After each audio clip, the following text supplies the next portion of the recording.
Hello बच्चों, क्या हाल चाल, कैसे हैं आप लोग? कैसी चल रही है आपकी पढ़ाई? में हूं अभिषेक जैन और मैं स्वागत करता हूं आपका आज की इस क्लास में, जिसमें हम लोग पढ़ने वाले हैं संबंध एवं फलन का लेक्चर नंबर 18। नमस्कार, गुड इवनिंग, स्वागत, वंदन, अभिनंदन। और जैसा कि आपको पता ही होगा कि इस संडे आपका एक प्यारा सा टेस्ट भी है। कितने लोगों को पता है कि आपका टेस्ट भी है? टेस्ट के बारे में कितने लोगों को पता है? सच सच बताओ, झूठ मत बोलना। कितने लोगों को पता है कि आपका टेस्ट भी है? Sunday test, Sunday test.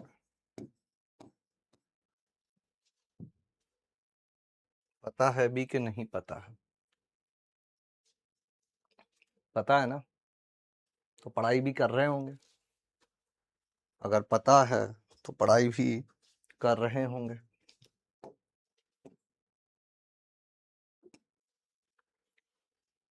हाँ जी सर, पता है। और रैपिड फायर भी मैंने दिया हुआ है तुम लोगों को।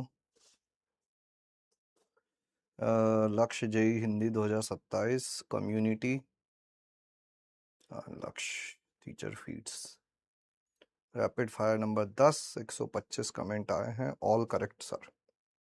ऋतिक ने एक फोटो भी भेजा है पर पता नहीं दिख नहीं रहा है।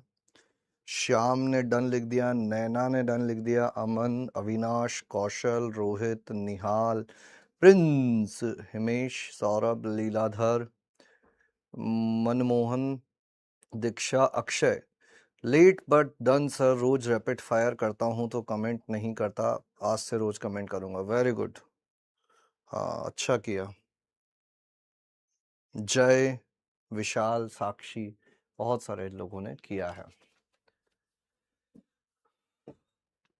तो 93% लोगों को पता है, 7% ही लोगों को नहीं पता है ना?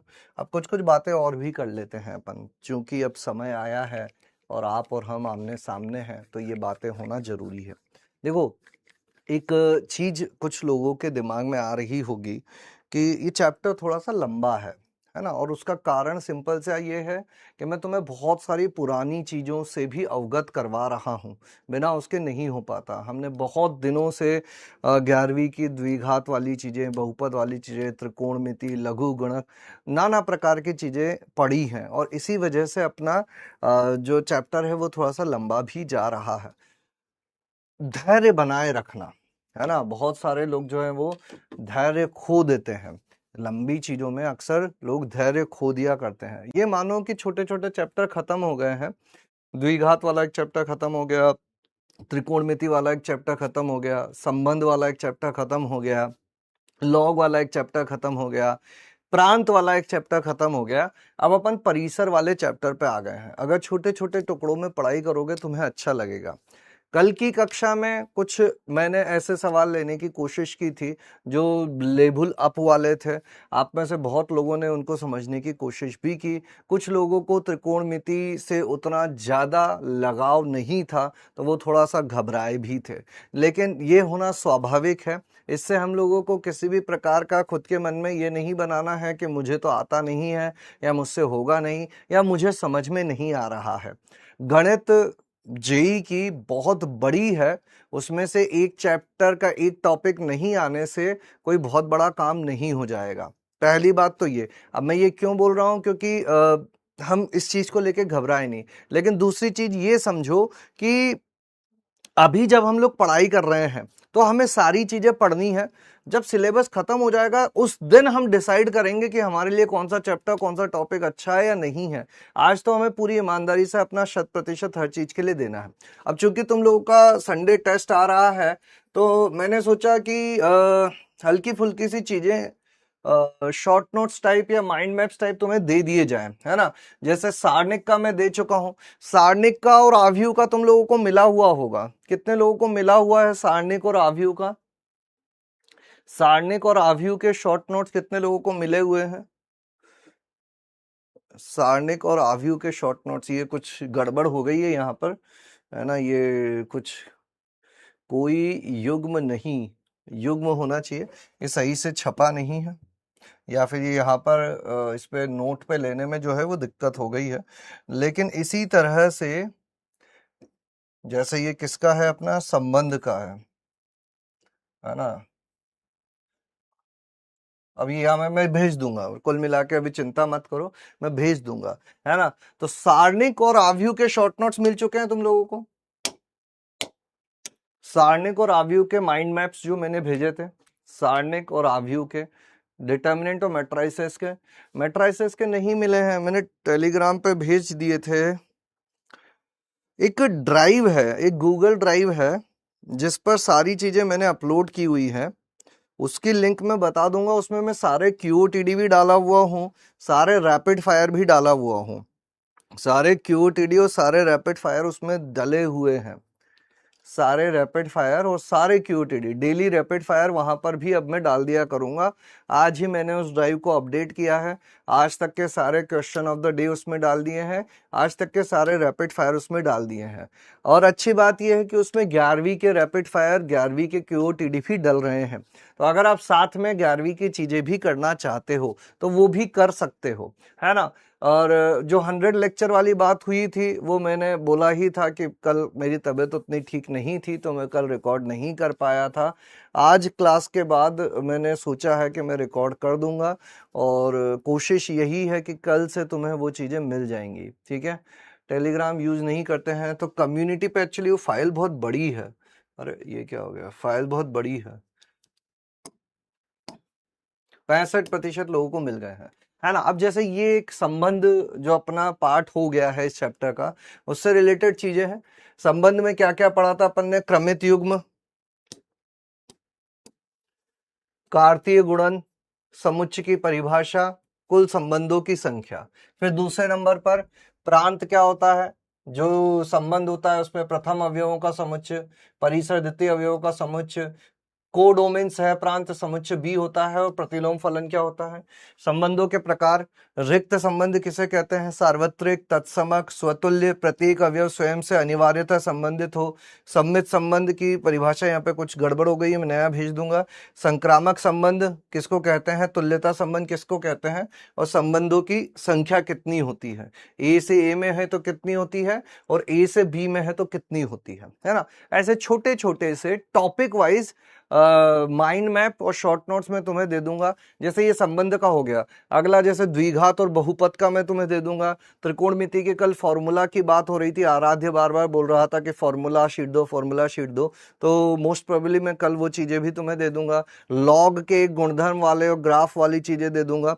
ऐसे ये जो चीजें हैं मैं कोशिश करूंगा कि हर वीक जितना अपना हो जाए उस वीक के पोर्शन का एक माइंड मैप बना के तुम्हें दे दें, ताकि तुम चाहो तो इसको सीधा सीधा रेफर कर सकते हो। अब ध्यान से सुनना, इसमें भी ऐसा नहीं है कि हम लोगों को एकदम अंधविश्वास करके इसको फॉलो कर लेना है। इसको तुम चाहो तो खुद से बना लो। अगर तुम्हें लग रहा है कि 2-4 चीजें मुझे और पता है जो इसमें नहीं है तो वो खुद से जोड़ लो, है ना। ये एक लेवल ऑफ वर्क करके मैं तुम्हें दे रहा हूं कि जिनको बिल्कुल समय नहीं मिल पा रहा है वो एटलीस्ट इसको फॉलो कर ले, ठीक है।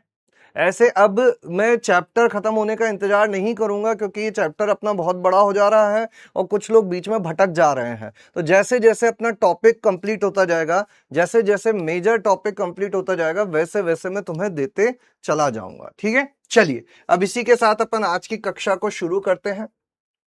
आज हम लोग पढ़ेंगे पहले परिसर ज्ञात करने की विधि, फिर उसके बाद अगर समय बचता है तो इस टॉपिक की तरफ हम लोग जाएंगे जिसके चांसेस थोड़े से कम है, ठीक है। अब गेर बढ़ दिए जाएंगे, पता नहीं क्या बातें हो रही है। तो कितने लोग इस माइंड मैप से ओके हैं कि हाँ सर ये ठीक है, या और कुछ बदलाव चाहते हैं, है ना। ऐसे माइंड मैप मिल जाए तो हेल्प मिलेगी तुम लोगों को। खुद से बनाओगे माइंड मैप, कैसा चाहिए तुम लोगों को, चैप्टर वाइज चाहिए कि सर पूरे चैप्टर का दो, या टॉपिक वाइज चाहिए कि सर जो जो टॉपिक होता जाए टॉपिक का देते जाओ आप, चैप्टर वाइज या टॉपिक वाइज, ये बताओ पहले फटाफट से, है ना। सिंगल करेक्ट 60 सेकंड, ए और B, chapter wise topic wise. खुद से टाइम नहीं मिलता, मुझे पता है, इसीलिए तो मैं तुम्हें बहुत ज़्यादा फोर्स नहीं करता हूँ चीज़ें करने का। मुझे पता है तुम्हें स्कूल का भी थोड़ा बहुत काम रहता है, हल्के फुल्के से 11वीं की चीज़ें भी हैं। अब इस चैप्टर में मैंने तुमसे पहले ही प्रॉमिस लिया था कि भैया थोड़ा सा खुद को ढांढस बंधाते रहना, मेरे साथ रहोगे, जुड़े रहोगे। बीच बीच में थोड़ा सा खराब फील हो सकता है कुछ चीज़ों की वजह से, लेकिन अंत भला तो सब भला।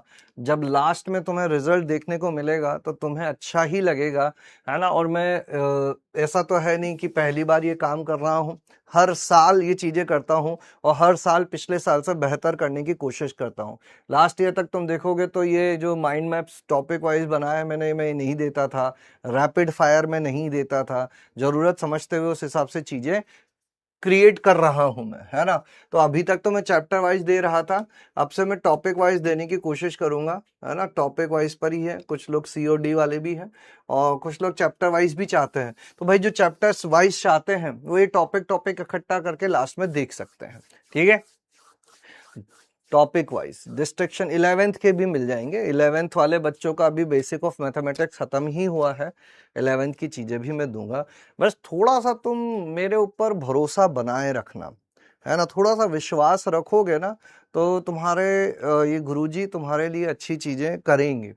लेकिन अगर जो भटकोगे, अगर जो अधीर हो जाओगे, अगर जो परेशान हो जाओगे और अगर जो छोड़ने की सोची तुमने कि हमसे नहीं हो पा रहा है, तो फिर दिक्कतें हो जाएंगी, क्योंकि जब तक करोगे नहीं तब तक पता नहीं चलेगा, ठीक है।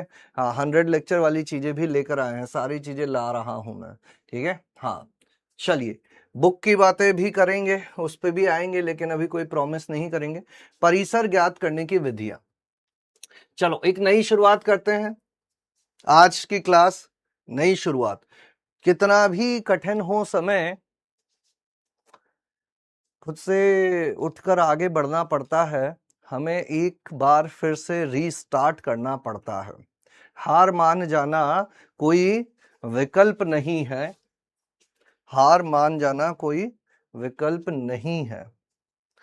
कितनी भी सिचुएशन आए, कैसी भी खराब परिस्थिति आए, अगर उसको सुधारना है तो रीस्टार्ट करना पड़ता है। चलिए इसी के साथ कहानी की शुरुआत करते हैं। कल एक मेथड मैंने तुम्हें बताया था, आज फिर से एक पॉजिटिव एटीट्यूड के साथ कहानी की शुरुआत करते हैं। परिसर पर हम लोग बातें कर रहे हैं। एक चीजों में बता देता हूं, टेस्ट में ये मान लीजिए आपकी 70% पेपर जो है वो आपका संबंध टॉपिक के ऊपर ही आएगा, 30% पेपर आपका जो अपन ने अभी तक प्रांत परिसर हल्का फुल्का पढ़ा है इसके ऊपर आएगा, है ना। तो ऐसा परेशान मत होना कि अरे हमें तो चीजें नहीं पता है तो हम टेस्ट नहीं देंगे, टेस्ट सभी लोग देंगे, मार्क्स ऊपर नीचे होते रहते हैं, उसमें कोई दिक्कत की बात नहीं है। पेपर टफ आता है, हमें पता चलना चाहिए कि अगर टफ पेपर आ रहा है तो हम कितना कर सकते हैं। और वैसे भी ये एब्सोल्यूट मार्किंग तो है नहीं, रिलेटिव है, हमें बस उस पेपर को बेहतर तरीके से अटेम्प्ट करना है। परिसर ज्ञात करने की विधियां, परिसर क्या चीज होती है? किसी भी फलन में परिसर होते हैं y के मान, यानी कि आउटपुट परिसर। अभी तक हम लोग काफी कुछ किस पे बात कर चुके हैं? प्रांत पे बात कर चुके हैं, जो कि एक्चुअली में क्या होता है? इनपुट होता है, जिसको अपन क्या कहते हैं? डोमेन कहते हैं। अब अपार तरह के सवाल बनाए जा सकते हैं, पता नहीं कि नाना प्रकार के फलनों को मिक्स करके चीजें बनाई जा सकती हैं, इसीलिए हमने कुछ कॉन्सेप्ट पढ़े हैं, उनसे प्रांत निकालना पड़ता है हम लोगों को। अब अपन आ जाते हैं परिसर पर। कल हमने ये टॉपिक स्टार्ट कर दिया था, परिसर यानी कि आउटपुट, यानी कि y के मान। अब परिसर ज्ञात करने की कुछ विधियां होती हैं, परिसर ज्ञात करने की कुछ विधियां होती है, जिसमें सबसे पहली विधि हम लोगों ने कल पढ़ी थी। ध्यान से सुनना, कल जितना समझ में आया अच्छी बात है, नहीं तो आज से शुरू करते हैं। Let's restart. सबसे पहली विधि जो होती थी वो ये होती थी कि भाई तुमको चाहिए क्या? अल्टीमेटली तुमको चाहिए क्या? तुम्हें y के मान चाहिए, है ना। अगर y is equal to f x दिया हुआ है तो अल्टीमेटली तुमको y के मान चाहिए। अब y के मान अभी तक अपनी जितनी नॉलेज है उस हिसाब से कैसे निकाले जाएं, तो हमने दिमाग लगाकर इसको x is equal to ji of y में बदल दिया। y is equal to f x को x is equal to ji of y में बदल दिया। अब इसका जो प्रांत है वो क्या होगा, y के मान होंगे, और इसका जो परिसर है वो क्या होगा, वो भी y के मान होंगे। तो हम लोगों ने परिसर ना ज्ञात करके प्रांत ही ज्ञात कर लिया और उस प्रांत को ही कह दिया कि तुम ही परिसर हो। बस प्रांत किस फलन का ज्ञात किया गया, y is equal to f x का नहीं, x is equal to ji of y का। प्रांत ज्ञात करने के जो भी नियम थे सभी नियम यहां पर भी लागू होते हैं।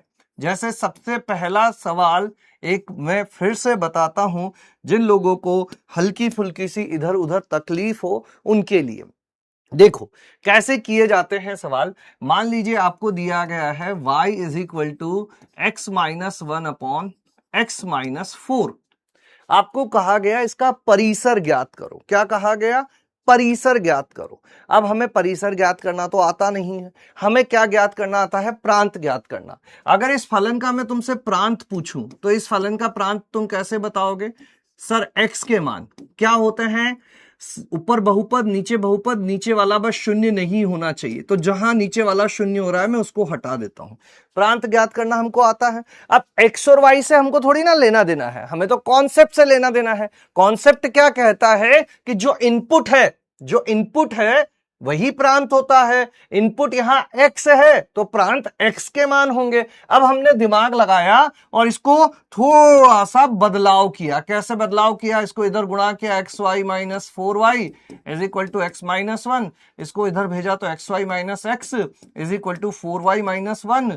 यहां एक्स कॉमन ले लिया तो वाई माइनस वन गुणा फोर वाई माइनस वन। तो फाइनली क्या मिल रहा है, x is equal to four y minus one upon y minus one.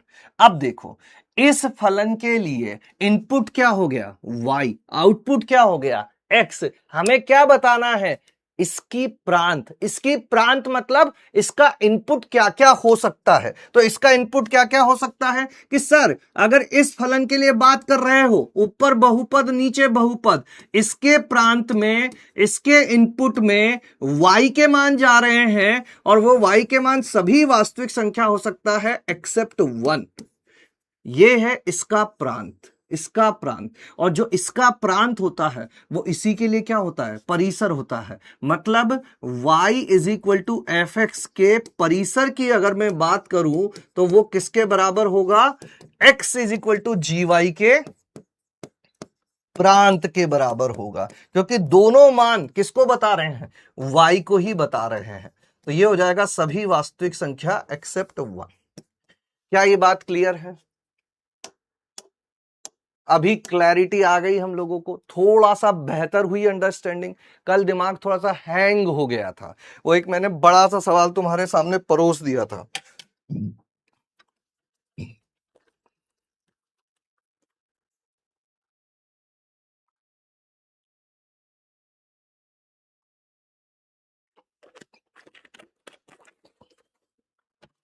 अरे लेवल डाउन नहीं होगा भाई, मैंने कब बोला कि लेवल डाउन कर दूंगा मैंने ये बोला है कि कभी कभी लेवल अप होने से तुम्हें घबराहट होगी, उस घबराहट को देखकर भागना मत। 80% को भी समझ में आ रहा है ना आज की डेट में, तो कल वो 90 और 100 होगा भाई। मैं लेबल मुझे पता है कब कैसा रखना है, तुम्हें मैं बहुत बड़ी बड़ी चीजें सिखा चुका हूं। 3 घात 4 घात के बहुपदों का ग्राफ जाके पूछना किसी से अगर बन पा रहा उससे, तो हलों की संख्या निकालना, लॉग के समीकरण असमीकाओं को हल करना, ये छोटी चीजें मत समझो तुम। पूछ लेना आसपास, किसी को पता भी नहीं होगा कि इस प्रकार की चीजें की कैसे जाती है। अपरिमेय असमीकाएं, बड़े बड़े ग्राफ कर रहे हैं हम लोग, छोटा मोटा काम नहीं है भाई। देखो तुम्हारी घबराहट को मुझे दूर करना है, इसका अर्थ ये नहीं है कि लेवल कम हो जाएगा। मैं देखो इधर से थप्पड़ भी मारता हूं, उधर से प्यार से पुचकारता भी हूं, है ना। तो थप्पड़ मारना मतलब लेवल अप करूंगा, बड़ी बड़ी चीजें दूंगा, तुम्हें घबराने का मौका दूंगा, फिर बोलूंगा घबराओ मत। यही तरीका है। जैसे कि इसके बाद मैंने एक सवाल और तुम्हें दिया था कि ऐसा सवाल दे दिया जाए, कैसा सवाल दे दिया जाए, ध्यान से सुनना, आप बड़ा अच्छा सवाल देने वाला हूं मैं, है ना। मान लीजिए y is equal to ln of या log दो आधार पर और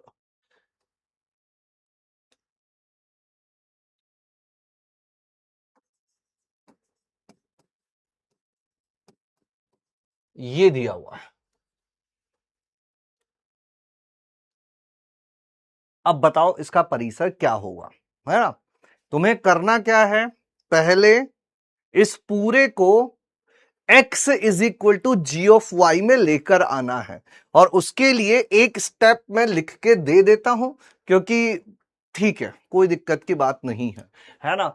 इसको ऐसे लिख ले अपन, log दो आधार पर x square minus 4x plus 8 is equal to Y.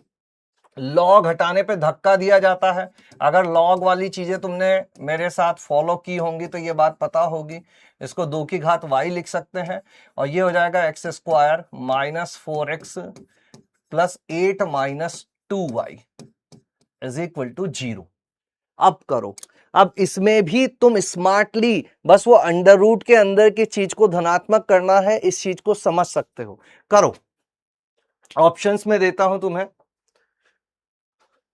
Option number A, y belongs to real number, सभी वास्तविक संख्याएं। ऑप्शन नंबर 2, 4 से लेकर अनंत। ऑप्शन नंबर सी, 2 से लेकर अनंत। Option number D, none of these, इनमें से कोई नहीं, इनमें से कोई नहीं, नन ऑफ दीज, इनमें से कुछ नहीं।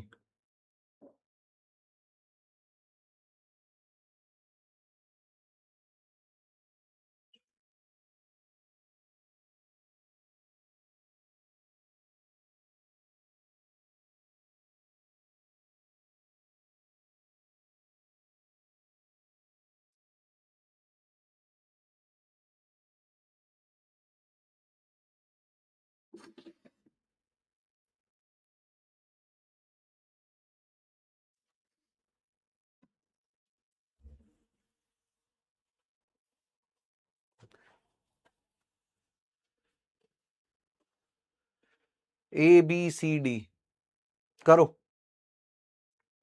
यहां A X square plus B X plus C से तुलना कर ली जाए तो a is equal to 1, b is equal to -4 और c is equal to 8 minus 2 to the power y। और x जो होता है वो होता है minus B plus minus under root में B square minus 4ac divided by 2a।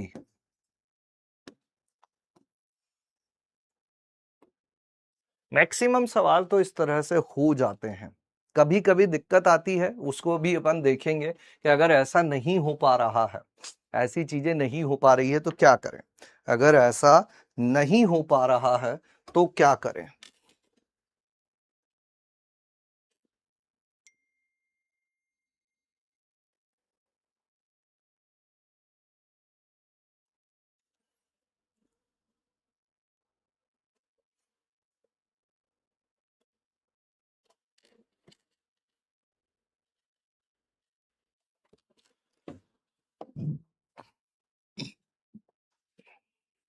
भेजें पोल, 60 सेकेंड करो, शायद कुछ लोगों का आंसर आ गया हो।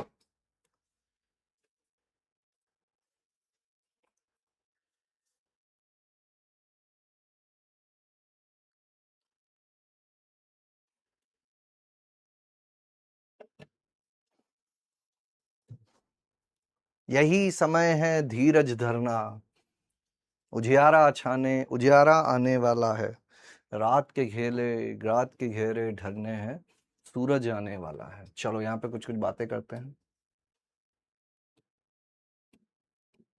हम इसके मूल क्यों निकालते हैं? ये बहुत अच्छी बात कही। जेई गैंगस्टर ने एक अच्छी बात पूछी, अभी मैं बताता हूं। सर कर दिया है, सी आंसर है। सर बी होगा, पढ़ लो दीदी ऋतिक गुप्ता, 2 होगा, बी होगा।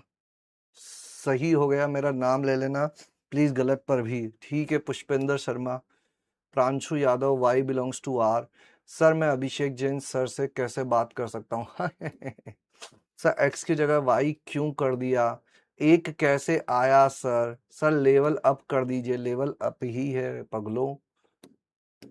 देखो the correct answer here is C, 45%। अब 2-3 चीजों का जवाब देते हैं। सबसे पहले तो कुछ लोग बोल रहे हैं कि इस मूल क्यों निकाल रहे हैं, y का मान क्यों निकाल रहे हैं, है ना? तो हम लोगों को परिसर निकालना था। क्या निकालना? परिसर पढ़ रहे हैं अपन, परिसर निकालना था, है ना? यहां तक अपन पहुंच गए थे। हमारा उद्देश्य क्या है? हमारा उद्देश्य है, पढ़ने वाली जनता और सभी लोग बाकी भी ध्यान से सुनेंगे, हमारा उद्देश्य होता है किसी तरह से y is equal to f x को x is equal to ji of y, मतलब जो फलन y is equal to x का फलन दिखता है उसे x is equal to y के फलन में परिवर्तित कर दें, है ना? ताकि जब इसका प्रांत निकालेंगे तो y का मान निकालेंगे, और y के मान तो इसके लिए क्या है? परिसर है, तो इसका प्रांत इसका परिसर हो जाता है, इसलिए ये सारा काम किया जाता है। अब यहां बनी हुई थी एक द्विघात। अब इस द्विघात में अगर हमें x is equal to something चाहिए तो x क्या होता है? x तो मूल ही होते हैं ना। x के मान क्या है? मूल ही तो है।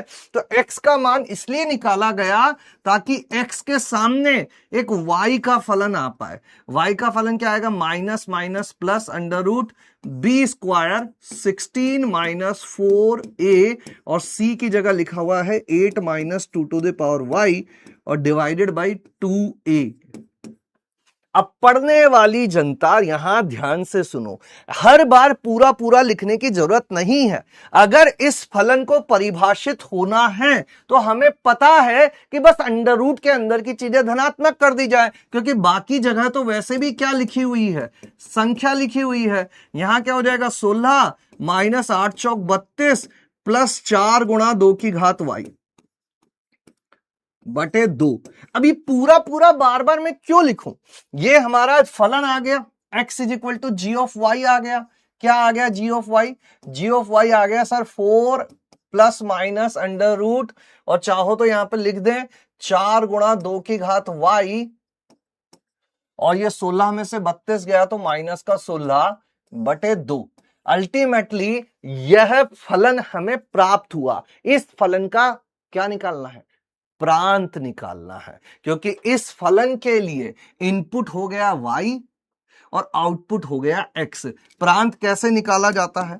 प्रांत निकालने के लिए जो भी अंडर रूट वाले फलन होते हैं उसके प्रांत निकालने के लिए अंडर रूट के अंदर की चीजें 0 या 0 से बड़ी होनी चाहिए। खत्म। मतलब 4 गुणा 2 की घात y 16 से बड़ा होना चाहिए। 4 का भाग दे दें तो 4 से बड़ा होना चाहिए। 2 की घात y 2 की घात 2 से बड़ा होना चाहिए। अगर आधार 1 से बड़ा है तो असमीका का चिन्ह नहीं बदलता है, मतलब y का मान 2 से लेकर अनंत तक हो सकता है। कितने लोगों को बात समझ में आ गई?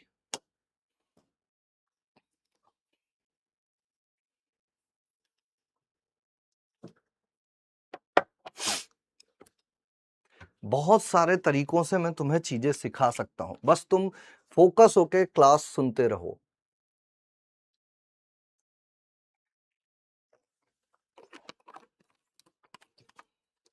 अगर सिली मिस्टेक्स हो रही हैं बेटा, रैपिड फायर तुम्हारे लिए ही है। रैपिड फायर करोगे, सिली मिस्टेक्स से बचे रहोगे।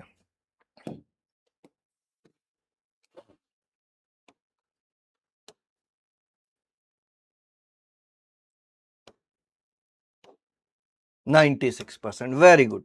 तो ये था मेथड नंबर 1। चलो एक सवाल और मैं देता हूं, क्योंकि इस टाइप का तो अपन ने कल कर लिया था। एक नए प्रकार का सवाल देता हूं। मान लीजिए आपको सवाल दिया गया है y is equal to e की घात x plus 1 divided by e की घात या 2 गुणा ई की घात x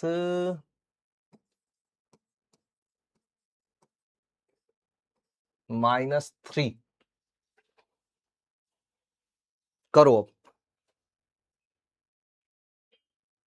परिसर निकालना है। क्या निकालना है? परिसर निकालना है। अच्छा, प्रांत भी निकालने को मैं कहूं तुमसे तो पहले प्रांत भी बताना मुझे कि इसके प्रांत में क्या होगा। पहले बताओ प्रांत क्या होगी इसकी। ये y is equal to f x है, इसका प्रांत बताओ क्या होगा, फिर परिसर बताना। दोनों चीजें पूछी जा सकती है। ये अपना फलन है y is equal to f x. पहले बताओ प्रांत क्या होगी। पहले प्रांत पे उत्तर देना है। प्रांत के लिए मैं ऑप्शंस देता हूं तुमको। सभी वास्तविक संख्याएं, सभी वास्तविक संख्याएं 3/2 को छोड़कर, सभी वास्तविक संख्याएं ln 3/2 को छोड़कर,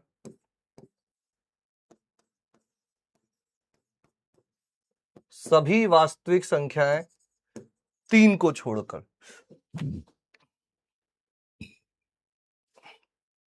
पहले इस पे उत्तर दो, प्रांत क्या होगा। प्रांत के लिए मैं तुम्हें देता हूं 90 सेकंड का समय। पहले प्रांत बताओ, प्रांत क्या होगा, फिर परिसर पे जाएंगे। प्रांत और परिसर दोनों ज्ञात करना सीख गए हैं अपन। पहले प्रांत बताओ, प्रांत क्या होगा इसका, बताओ। पहले बताओ प्रांत, फिर बताएंगे परिसर।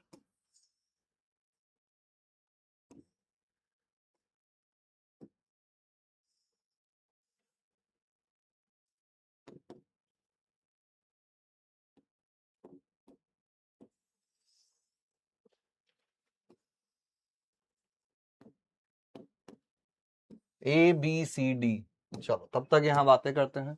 सर अगर ln के अंदर क्यूबिक हुआ तो फिर इस पहले मेथड से काम नहीं बनेगा। उसके लिए मेथड नंबर 2 पे जाएंगे। अभी तो अपन पहला मेथड पढ़ रहे हैं। इवन ये पहला मेथड बहुत लिमिटेड जगह ही यूज होगा।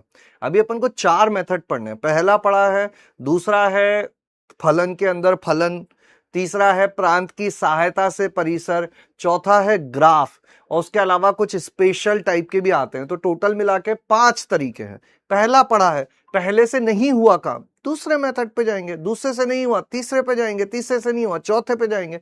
बहुत सारी चीजें बाकी है। जल्दी क्यों करता है मेरे भाई? रैपिड फायर कहां मिलेगा? रैपिड फायर कहां मिलता है? रैपिड फायर वैसे तो 2 जगह मिलता था अभी तक, अब से 3 जगह मिलेगा। अभी तक कम्युनिटी पर और टेलीग्राम पर डलता था। अब से जो है वो एक गूगल ड्राइव का लिंक मैं आपको दूंगा, वहां से भी आपको मिल सकता है।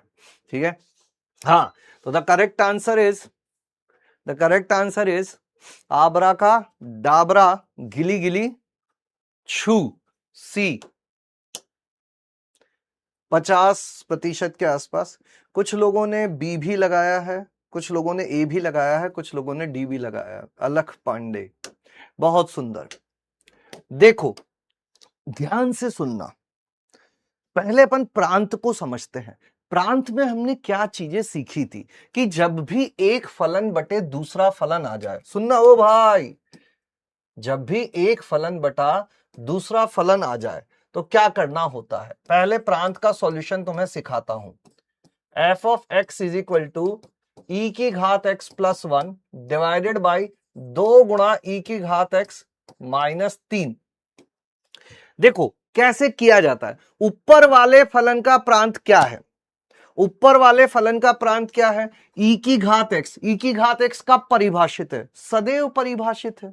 ई की घात एक्स को कोई फर्क नहीं पड़ता। ये जो ऊपर प्रांत, ऊपर जो फलन लिखा हुआ है, ये किसके लिए परिभाषित है?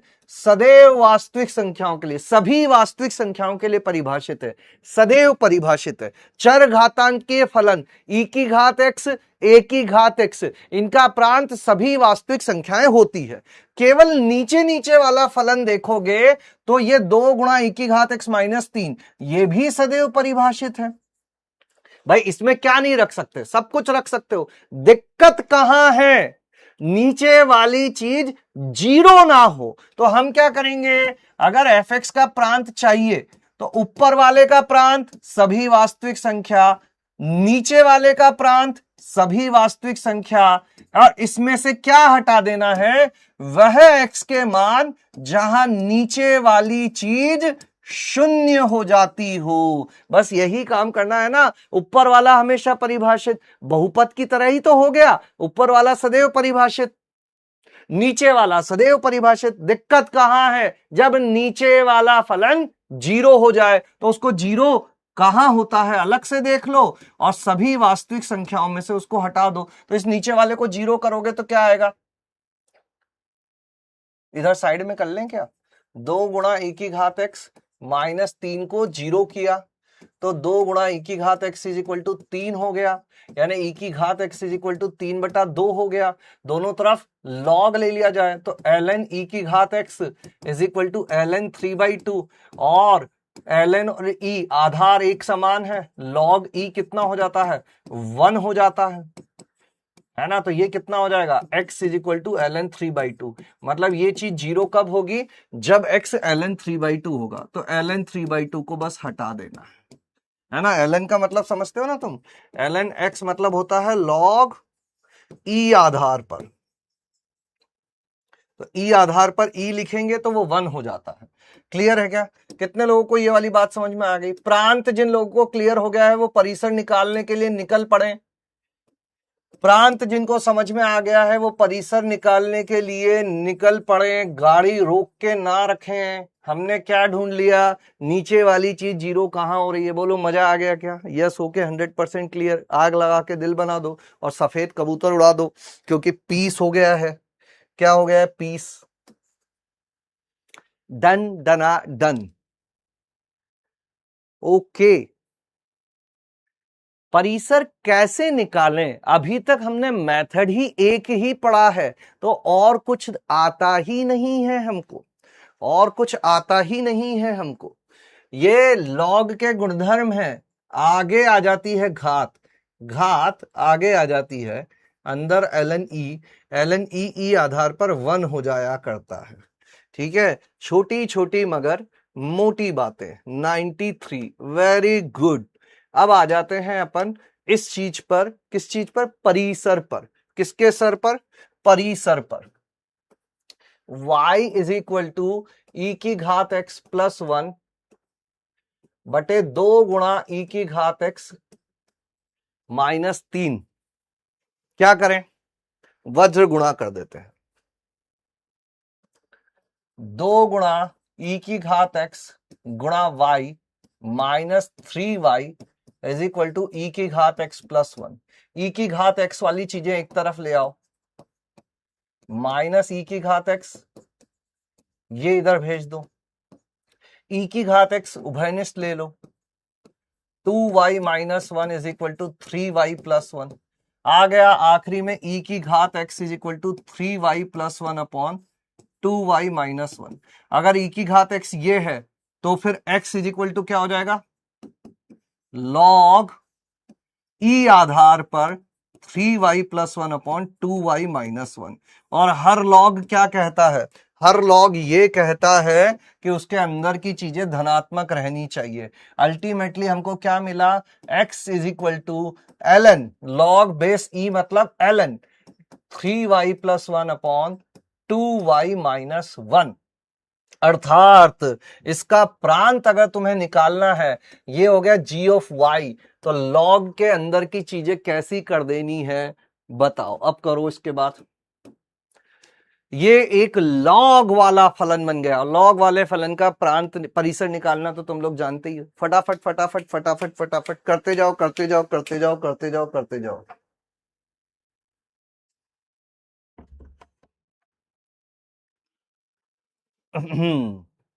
मैच्ड, हाँ तो उत्तर बताओ ना मेरे भाई।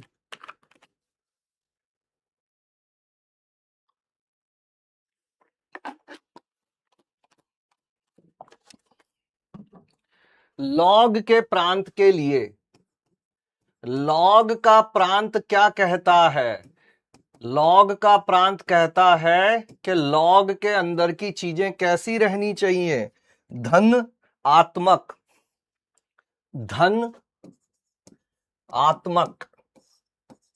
अगर इसको परिभाषित रखना है, भैभी कर्व तरंगित वक्र विधि, तरंगित वक्र विधि।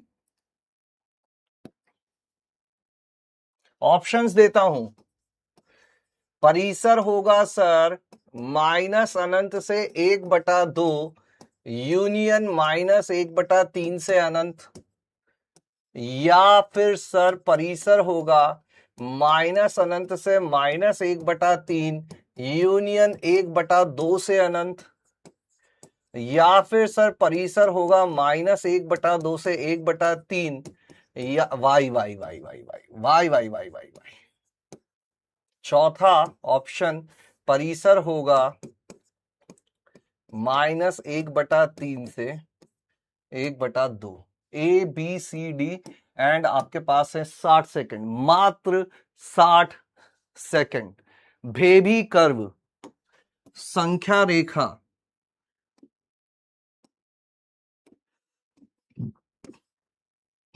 माइनस अनंत प्लस अनंत, minus oh my god 1/3 1/2 plus minus plus ओहो हो ला ला हे हा हा हा हे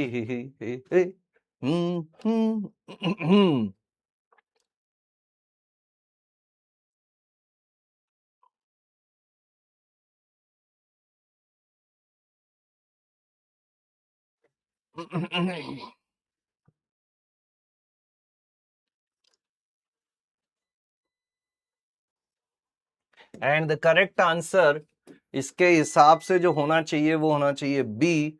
एंड टिडिंग टिंग टिडिंग, वेरी गुड, बहुत अच्छे। माइनस अनंत से माइनस 1/3 यूनियन 1/2 से अनंत, अनंता अनंत। ठीक है, चलो। तो ये था मेथड नंबर 1। कैसा था मेथड नंबर 1? सवाल समझ में आ गया? डन बोल दो, मजे आ जाएंगे। बोलो, क्या यह बात समझ में आई है? आई है, चिट्ठी आई है। बड़े दिनों के बाद लेकर वतनों को याद, वतन की मिट्टी आई है, चिट्ठी आई है। मेरे पास पोल नहीं आता तो तुम पोल के पास चले जाओ। इतना इसमें ईगो वाली क्या बात हो गई? अगर कोई हमारे पास नहीं आ रहा तो हम चले जाएंगे उसके पास। हमारा दिल तो बड़ा है ना।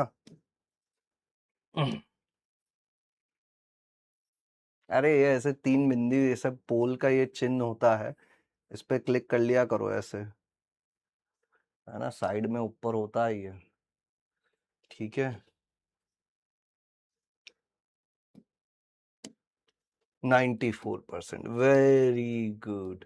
ये था मेथड नंबर 1।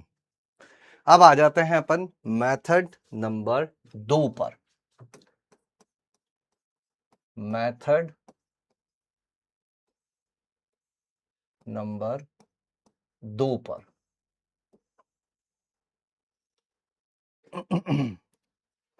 कई बार लोगों को इस चीज में दिक्कत हो जाती है कि वो एक को दूसरे में परिवर्तित नहीं कर पा रहे हैं, x is equal to something नहीं लिख पा रहे हैं। ऐसी स्थिति में क्या करें सर, कैसे मान ज्ञात करें, है ना? सवाल लगभग इसी प्रकार के रहेंगे। अब हमें सोचना है कि और क्या किया जा सकता है। ठीक है,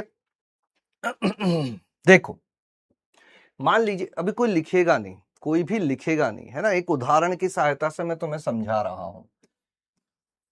कोई भी लिखेगा नहीं, और अगर लिखेगा तो सवारी सामान की खुद जिम्मेदार है। जैसे मैंने ये अभी अभी सवाल करवाया था तुमको, x² माइनस 4x प्लस 8, है ना। और कुछ कुछ लोग उसमें कंफर्टेबल नहीं थे कि सर इधर उधर भेज रहे हैं और दुनिया जहां की बातें हो रही है। तो दूसरा तरीका होता है कि छोटे छोटे टुकड़ों में परिसर ज्ञात करना। छोटे छोटे टुकड़ों में परिसर ज्ञात करना। इसका क्या अर्थ हुआ सर? इसका ये अर्थ हुआ कि जितनी चीज का परिसर हम लोग निकाल सकते हैं पहले उतना परिसर ज्ञात कर लेना। अब यहां पर देखकर तुम्हें सबसे आसान चीज कौन सी दिख रही है कि सर इस द्विघात का परिसर तो एटलीस्ट मैं निकाल ही सकता हूं, इस द्विघात का परिसर तो एटलीस्ट मैं निकाल ही सकता हूं। तो जब भी ऐसा आए, ध्यान से सुनना, लिखना मत, मैं चीजें बदलूंगा बीच बीच में। तो हम क्या करेंगे, थोड़ी देर के लिए ये जो अंदर लिखा हुआ है जितना परिसर अपन जानते हैं उसको कुछ मान लेंगे। माना u इज इक्वल टू ये, भूल जाओ कि तुम्हें वो सवाल दिया था, तुम बस इतना याद रखो कि ये चीज कहां से कहां तक जा रही है, क्योंकि इतना तो हमें निकालना आता है। बोलो आता है कि नहीं आता है? बिल्कुल आता है। ठीक है, अब बात ये आ जाएगी कि हम लोग इसका परिसर निकाल लें, मतलब इस द्विघात का परिसर निकाल लें। पहले y is equal to something होता था तो y के मान निकालते थे, u is equal to something है तो u के मान निकाल देंगे। अब सर द्विघात का परिसर निकालना भी नहीं आता तो वो तो फिर पढ़ना पड़ेगा ना, कोई एक काम तो करना पड़ेगा, हर मेथड को तो अपन मना नहीं कर सकते। तो इस द्विघात का परिसर कैसे निकाला जाता है? द्विघात का परिसर निकालने के बहुत सारे तरीके हैं। -d/4 a से अनंत, या एक बार अवकलन कर दो, शीर्ष का x निर्देशांक आ जाएगा, उसको रख दो, y निर्देशांक आ जाएगा। तो क्या तुम मेरे लिए ये बता सकते हो क्या कि ये u का परिसर कहां से कहां तक होगा? मेथड नंबर 2 है छोटे फलन को u मानकर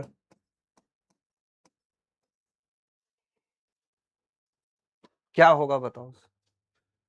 सर जुकाम के कारण नंबर स्टडी आवर्स घट गया है, 3 दिन से डिमोटिवेट हो गया हूं, प्लीज हेल्प। ऐसा तो होगा, ऐसा होगा, फिर से उठो, थोड़ा एक्स्ट्रा एफर्ट लगाओ, जब तबीयत ठीक हो जाए संडे को सुबह से शाम तक बैठे रहो, पुरानी चीजें खत्म करो। 4 से लेकर अनंत, 4 से लेकर अनंत, ये आएगा 4 से लेकर अनंत, है ना। इसकी मैं तुलना करवा देता हूं तुम्हारे लिए, ax² plus bx plus c से। a की जगह 1 है, b की जगह -4 है और c की जगह 8 है। जो परिसर होता है वो -d/4 a से लेकर अनंत होता है। अब देखो स्मार्टनेस देखना तुम, है ना, सही है, 4 से लेकर अनंत सही आ रहा है, लेकिन अगर यहां मैं x को प्रतिबंधित कर दूं तो भी तुम परिसर निकाल सकते हो, ये तुम्हें सोचना पड़ेगा, है ना। यहां d कितना आ जाएगा, b² -4ac, b² कितना हो जाता है, b² हो जाता है 16 -4 यानी कि 16, 8 चौक 32 माइनस का 16, यानी कि u कहां से कहां तक हो गया, माइनस d का मान कितना है, -16/4 गुणा 1 से लेकर अनंत, अर्थात u कहां से कहां तक हो गया, 4 से लेकर अनंत तक। यानी कि हमारा जो u था, u जो कि x² -4x + 8 था, ये u का मान आया है 4 से लेकर अनंत तक। तो मैं इसको ऐसा लिख सकता हूं क्या कि u जो है वो 4 से बड़ा या बराबर है और अनंत से छोटा है, ऐसे लिख सकते हैं ना, बिल्कुल लिख सकते हैं। रुक जाना भाई, लिखना मत। अब हमारा सवाल क्या हो गया था, जैसे ही हमने इस चीज को u माना था, ये चीज क्या बन गई थी, log 2 आधार पर u। अगर y का मान ज्ञात करना है तो हमें किसका मान ज्ञात करना है, log u 2 आधार पर। अब u यहां से यहां तक जा रहा है तो तीनों तरफ क्या ले लो, log ले लो, और किस आधार पर ले रहे हो, 2 आधार पर। तो 2 आधार पर log लेने से असमीका का चिन्ह नहीं बदलता है। तो ये कितना हो जाएगा, log 4 2 आधार पर, ये 2 हो जाएगा, ये अपना y है, और अनंत का log तो अनंत ही होगा, तो ये हो जाएगा 2 से लेकर अनंत। इसीलिए अपना वहां पर भी उत्तर यही आया था। तो ये है मेथड नंबर 2। बोलो कितने लोगन नू यह मेथड समझ में आ गवेला है? 4 से अनंत, और उसका लॉग ले लिया। अब असमीका का चिन्ह क्यों नहीं बदला? क्योंकि आधार 1 से बड़ा था। जब आधार 1 से बड़ा होता है, लॉग लेने पर और या लॉग हटाने पर असमीका का चिन्ह नहीं बदलता है। यह बात इसी आदमी ने तुम्हें पहले समझाई है। छोटी छोटी मगर मोटी बातें, इसीलिए लॉग पढ़ना और पढ़ाना बहुत जरूरी था। डन डनाडन। Method number 2, easy easy peasy, easy peasy. भाई साहब बड़ा खतरनाक खतरनाक चीजें सिखा देता है। आप you Q us Q one Q, पता नहीं क्या बोल दे रहे हैं। 90%, ओ my God.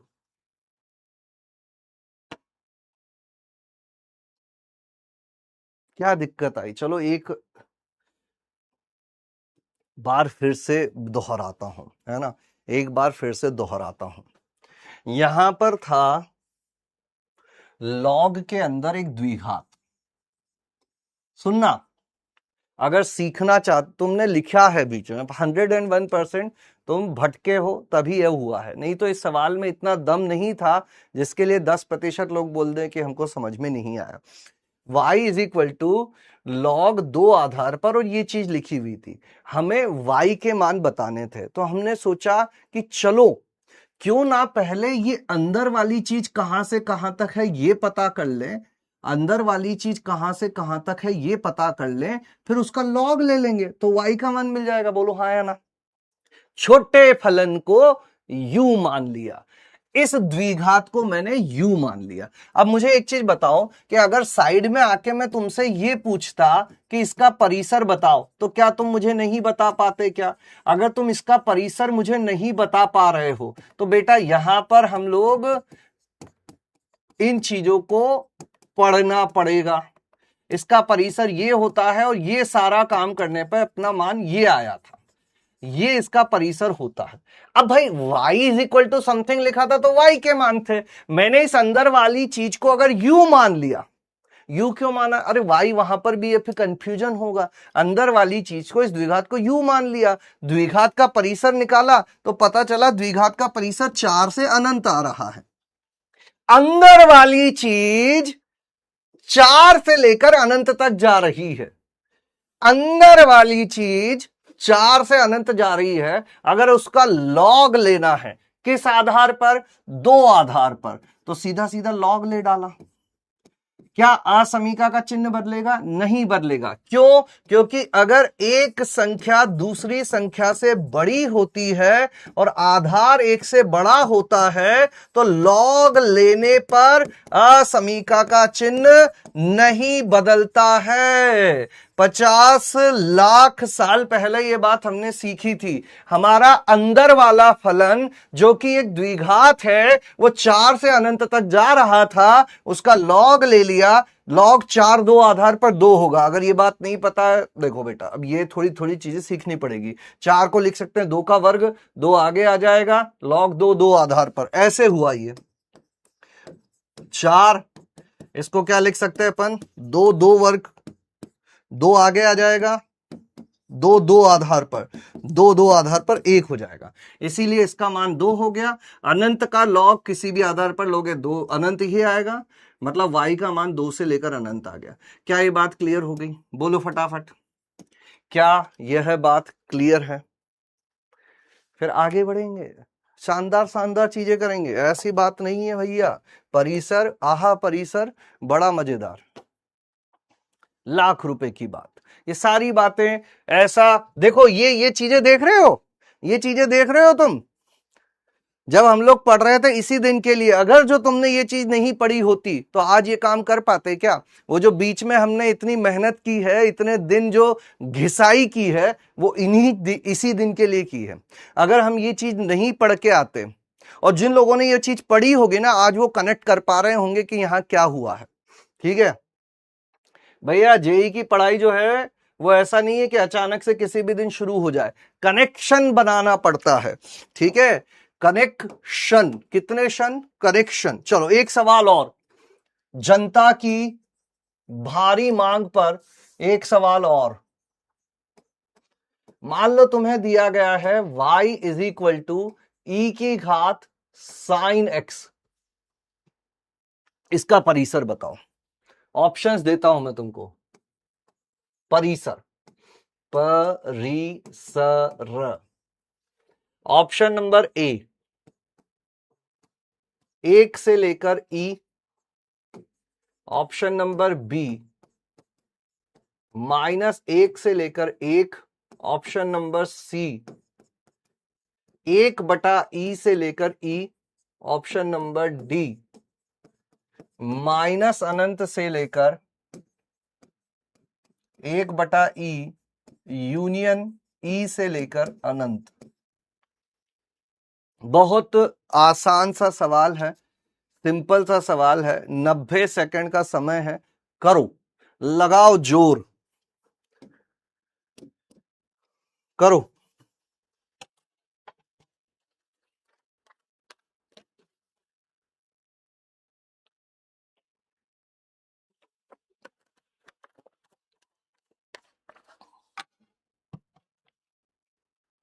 A B C D.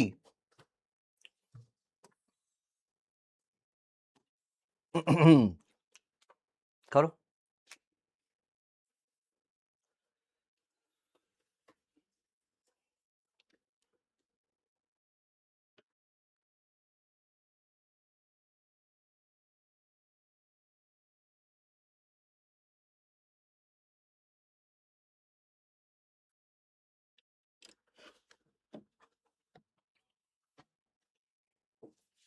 A B C D.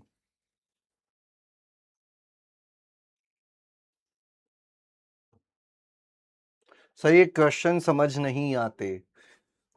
Sir equation का परिसर कैसे निकालें? यदि u -अनंत से 9 तो क्या करता, ऐसा माने तो। अभी बताता हूं, एक सवाल दूंगा। ये देख लो, अब ये गड़बड़ है बेटा। ये log 4 का मान 2 कैसे आया? log 2 आधार पर ही क्यों लिया? क्योंकि सवाल में दिया गया था, सवाल में ही 2 आधार पर था, इसीलिए 2 आधार पर लिया, है ना। 2 ही क्यों लिया? ये तो मतलब एक ही स्लाइड में भटक गए हम, यहां से यहां तक पहुंचने में भूल गए कि क्या दिया गया था। ऐसा ना करें भाई, ऐसा ना करें।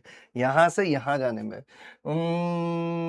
x बिलोंगिंग टू r के लिए ही है। ये ग्राफ भी आएगा अभी, इस सवाल को ग्राफ से भी। 2 बेस पर क्यों लिए? इसी पर लोग खत्म हो गए थे, इसी पर लोगों को भड़बड़ाहट हो गई थी। And the correct answer here is C, 28%। कुछ लोगों ने डी भी लगाया।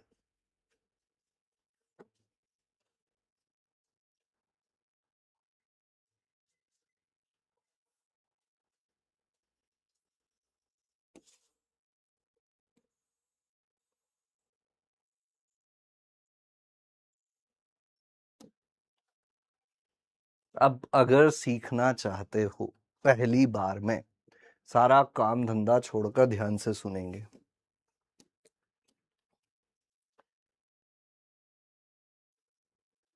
भाई इज इक्वल टू ई की घात साइन एक्स। यहां पर छोटा फलन क्या है? Sine x. माना u is equal to sine x.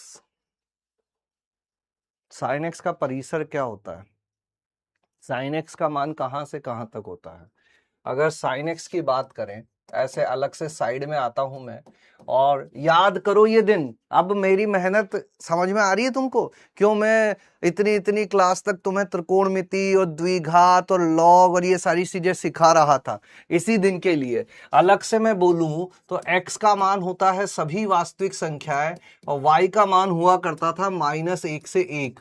अर्थात इसमें इनपुट तो कुछ भी रख सकते हैं, लेकिन इसका आउटपुट जो आता है वो -1 से 1 के बीच में आता है। ग्राफ बना बना के तुम्हें याद करवाई है ये बात, झूठ मत बोलना, पाप लगेगा।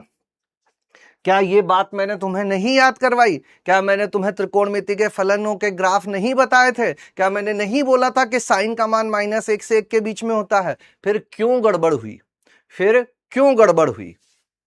यहां पर हमने जिस चीज को u माना है वो है साइन एक्स। अगर y is equal to sine x होता है तो y के मान -1 से 1 के बीच में होते हैं। साइन का जो आउटपुट होता है वो सदैव -1 से 1 के बीच में होता है, ना 1 से ऊपर कभी गया ना -1 से नीचे कभी गया। साइन एक्स हमेशा -1 से 1 के बीच में ही होता है।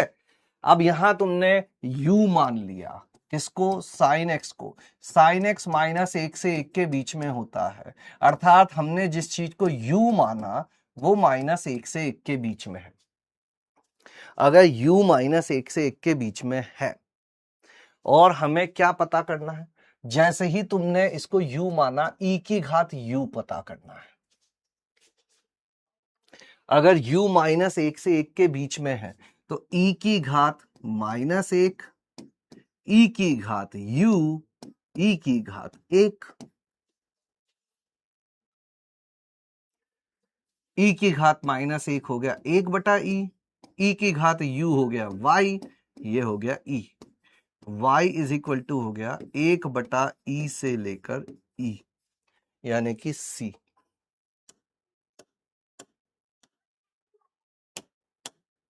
ये हैं हमारे पुराने पाप, जिनको मैंने बहुत धोने की कोशिश की, लेकिन तुम लोग तो पानी से डरते हो, तुम्हें नहाना ही पसंद नहीं है। मैंने बोला ये सारी चीजें, झूठ मत बोलना। कोई ये नहीं बोल सकता कि ये बात मैंने नहीं बताई है कि सर ये तो 11वीं में थी और 11वीं तो हमने पढ़ी ही नहीं। कोई ये बात नहीं बोलेगा कि ये तो सर 11वीं का है, हमें नहीं आता। ये 12वीं में मैंने अभी ही पिछले 1 हफ्ते या 10 दिन के भीतर ये चीज पढ़ाई है। 1 हफ्ता ही होगा, पिछली 6-7 क्लासों में ही हुआ है ये, पिछली 6-7 क्लासों में ही हुआ है। 93%, वेरी गुड।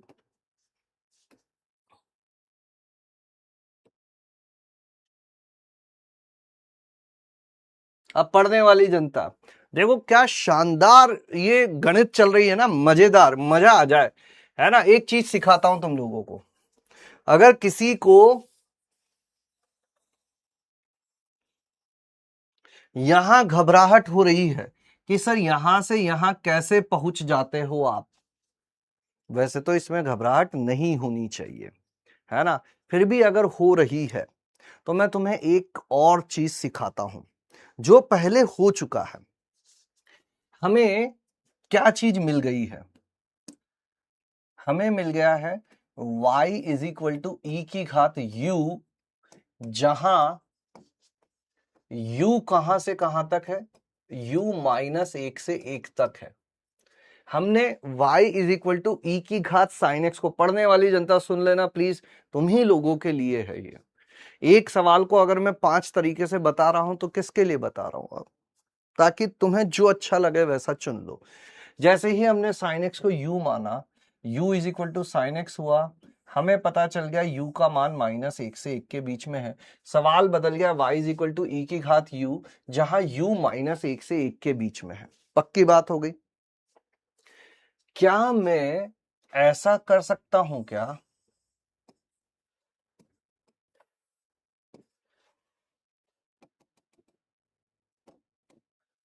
किसका ग्राफ बना लू मैं? y is equal to E की घात u का ग्राफ बना लू। किसका? y is equal to E की घात u का ग्राफ बना लू। अब तुम बोलोगे सर ई की घात u का ग्राफ? अरे जब तुम्हें ये दिया गया है y is equal to E की घात u और u का मान -1 से 1 तक है, बताना किसका है? y का। तो क्या ये सवाल सीधा सीधा अपन ऐसा लिख दें क्या कि जहां x -1 से 1 में है? भाई इसमें और इस सवाल में कोई अंतर थोड़ी ना है। इस सवाल में कोई अंतर थोड़ी ना है। u -1 से 1 जाता है तो e की घात u कहां से जाएगा? x -1 से 1 जाता है तो e की घात x कहां से जाएगा? कॉमन सेंस, है ना। e की घात x का ग्राफ कैसा दिखता था? ऐसा दिखता था। अगर इनपुट -1 से 1 तक जा रहा है इनपुट -1 से 1 तक जा रहा है, इनपुट -1 से 1 तक जा रहा है, तो आउटपुट कहां से कहां तक जाएगा? तो इस फलन में मैं u इज इक्वल टू -1 रखूं तो आउटपुट क्या आएगा? u इज इक्वल टू -1 पर आउटपुट क्या आएगा? e की घात -1 यानी कि 1/e, ये रहा। और 1 पर आउटपुट क्या आएगा? u इज इक्वल टू 1 पर y is equal to e की घात 1 यानी कि e। अर्थात जब इनपुट -1 से 1 तक गया तो कौन सा ग्राफ का हिस्सा लिया हम लोगों ने? इस ग्राफ का हिस्सा लिया, और इस ग्राफ के हिस्से ने न्यूनतम मान कितना लिया? 1/e। अधिकतम मान कितना लिया? e। यानी कि आउटपुट किससे किसके बीच में हो गया? 1/e से लेकर e तक।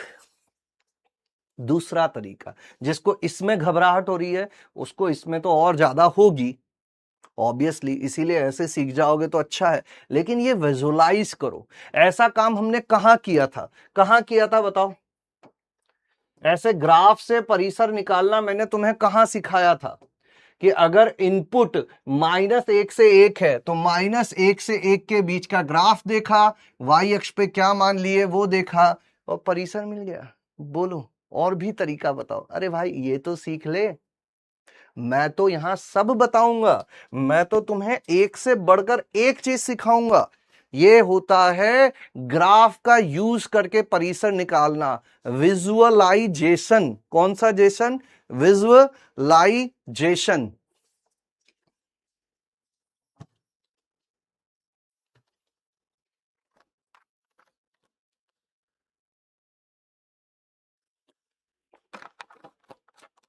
बहुपद वाले में, है ना? कहां किया था? बहुपद वाले में किया था। चलो फिर अभी मेरे हिसाब से अपन नेक्स्ट क्वेश्चन पे चलते हैं। एक सवाल और देता हूं और उसमें फिर एक नई चीज सिखाऊंगा तुमको। एक सवाल और देता हूं और फिर एक नई चीज सिखाऊंगा। सवाल देखने में पुराने जैसा लगेगा लेकिन एक्चुअल में नया है।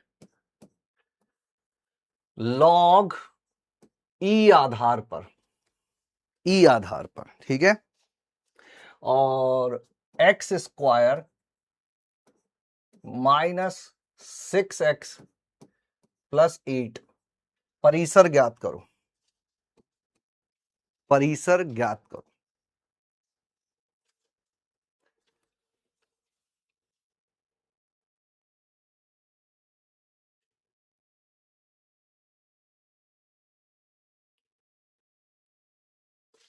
ऑप्शंस आर ln -1 से लेकर अनंत, ऑप्शन बी -ln 1 से लेकर अनंत, ऑप्शन नंबर सी -अनंत से लेकर अनंत, ऑप्शन नंबर डी 0 से लेकर अनंत। पढ़ने वाली जनता के लिए है खास ये सवाल, काफी इंटरेस्टिंग सवाल होने वाला है, काफी इंटरेस्टिंग सवाल होने वाला है।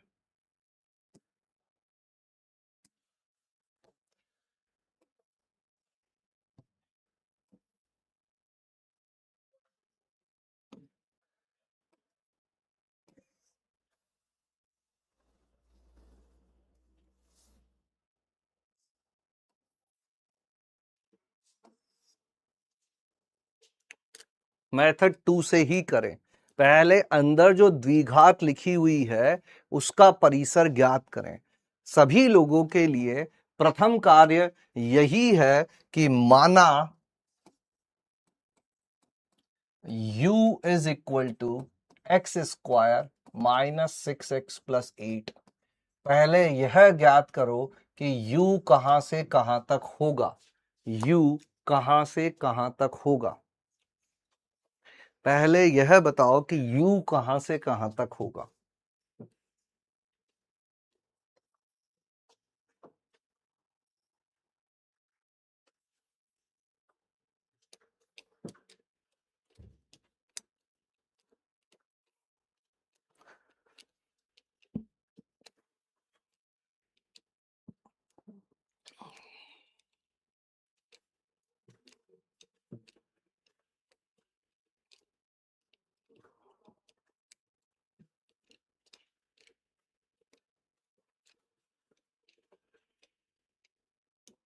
u कहां से कहां तक होगा?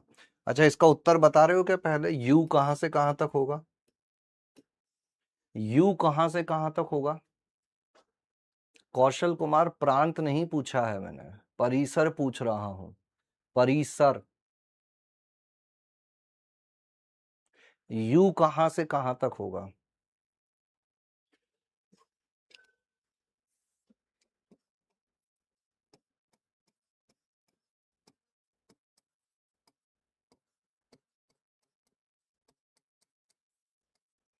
इसकी तुलना कर ली जाए ax square plus B X plus C से, तो a होगा 1, b होगा -6 और c होगा 8। तो d हो जाएगा b स्क्वायर -4ac, यानी कि 36 -4 गुणा 1 गुणा 8। d का मान आ गया 32, नहीं 4। तो -d/4a जो है वो -4/4 गुणा 1 यानी कि -1 होगा। कितने लोग इस बात से एग्री कर रहे हैं? पहले तो ये बताओ कि u का मान यही आएगा। कि हाँ सर, u जो है वो -1 से लेकर अनंत तक होगा।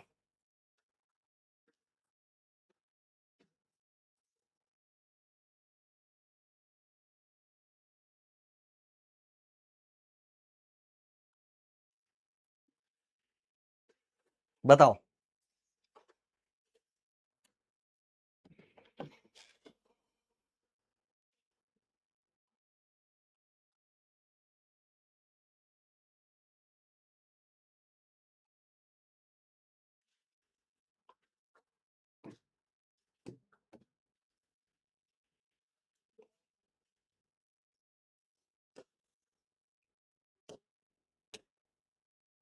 चलो, 96% लोग इस बात को तो मानते हैं।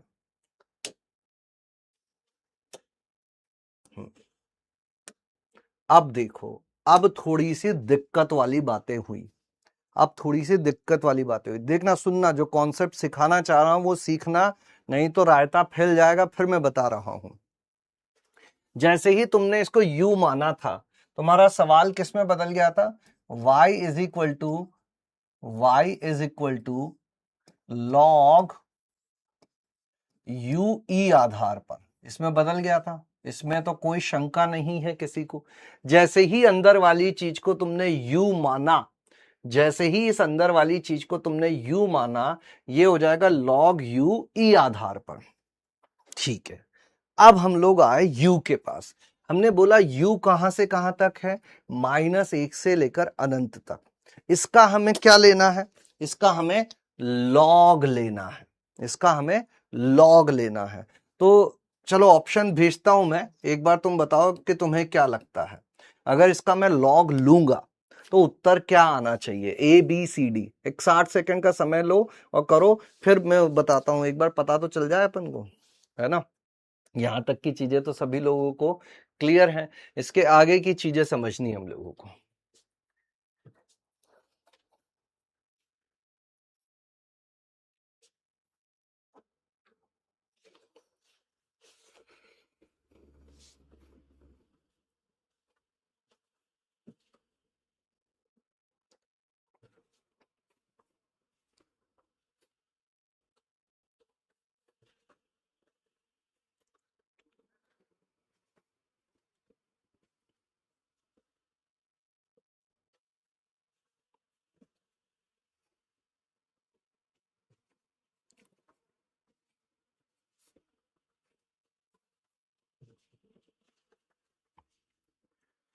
ABCD।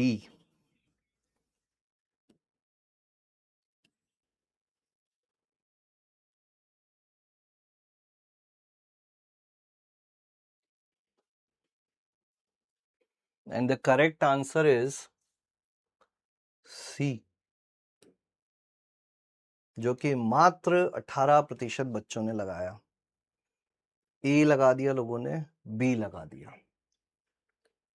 अब समझ जाना इस सवाल की अहमियत को, इस सवाल की अहमियत को समझ जाना कि केवल 18% लोगों ने इसको सही लगाया। अब अगर तुम जिम्मेदारी लेते हुए सीखोगे तो ही समझ में आएगा, क्योंकि मैं एक ही बार समझाऊंगा। ठीक है, ये चीज इधर साइड से मैं हटाता हूं।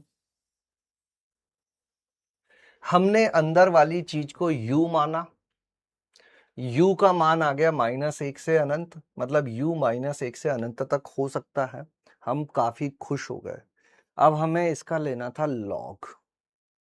लॉग को अलग से मैं देखने गया तो लॉग ने साफ साफ हमें कह रखा है कि मैं अपने अंदर ऋणात्मक या जीरो को नहीं लेता हूं। लॉग के अंदर जाने वाली प्रत्येक राशि धनात्मक होनी चाहिए।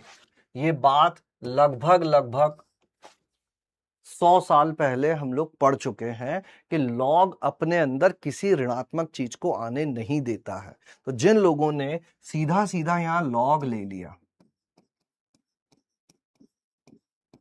उन्होंने तो लॉग की बेइज्जती कर दी। इतना ही नहीं, कुछ लोगों ने इस माइनस को बाहर निकाल दिया, है ना। ये किसने सिखाया तुम्हें? ये लॉग का ये गुणधर्म कौन सिखा रहा है तुमको कि लॉग के अंदर माइनस से आ जाए तो माइनस ऑफ लॉग ही हो जाता है? ये सब चीजें कौन सिखा रहा है तुमको? ये खुद से नए नए नियम नहीं बनाने हैं।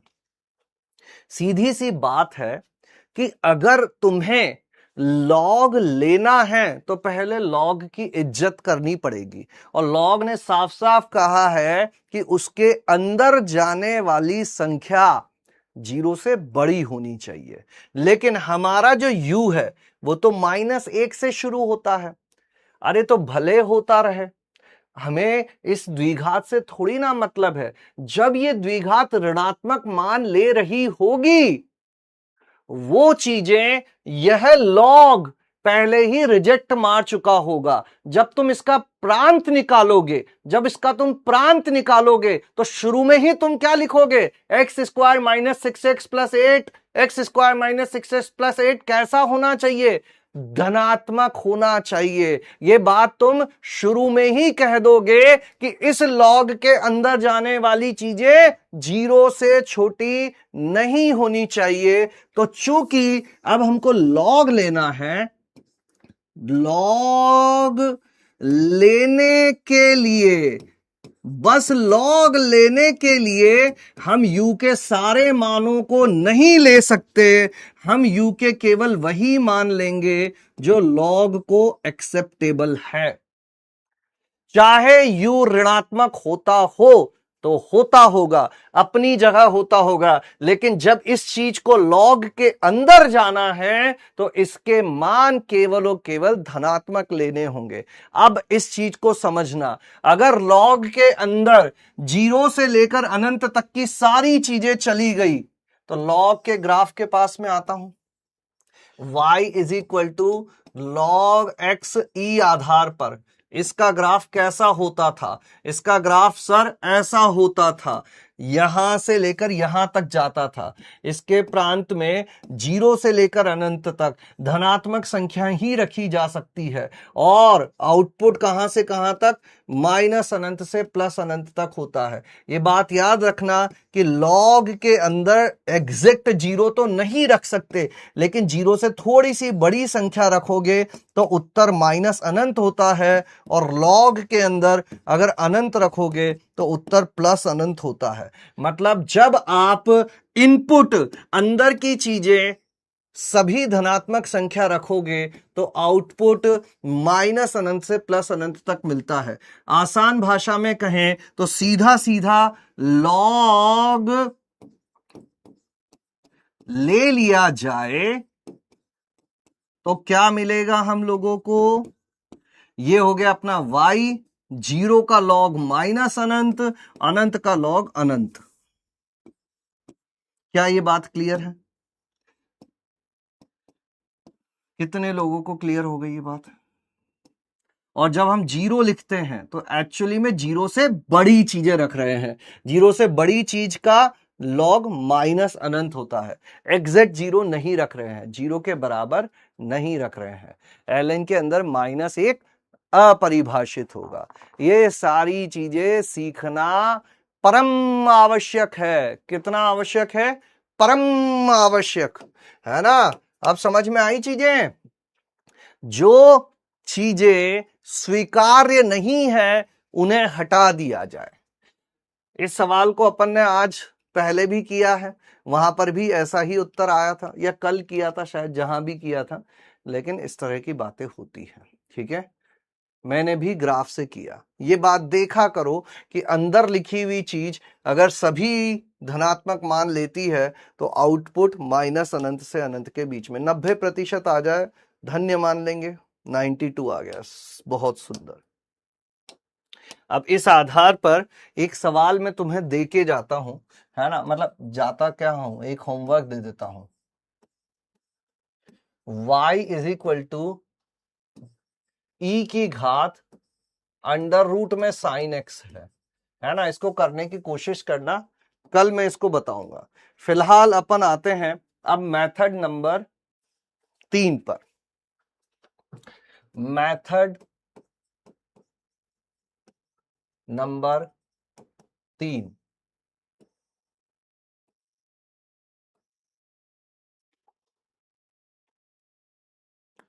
ये बहुत इंपॉर्टेंट मेथड है। प्रांत की या प्रांत से रिवर्स डायरेक्शन में परिसर।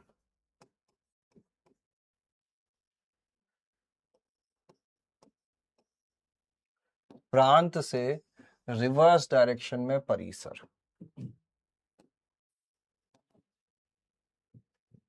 प्रांत से रिवर्स डायरेक्शन में परिसर। अब सर ये क्या चीज है, आपने ये मेथड का नाम ऐसे क्यों रखा? क्योंकि ये मेथड मैंने खुद ने बनाए हैं।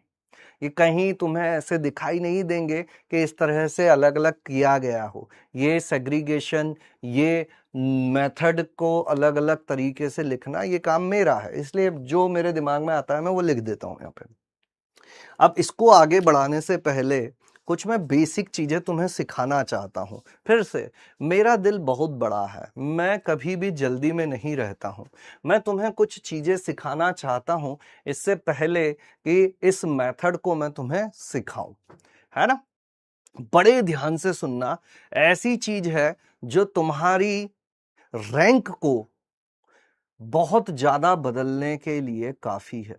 सिली मिस्टेक्स, कॉन्सेप्चुअल अंडरस्टैंडिंग के लिए ये चीजें बहुत जरूरी है। कैसे? ध्यान से सुनो।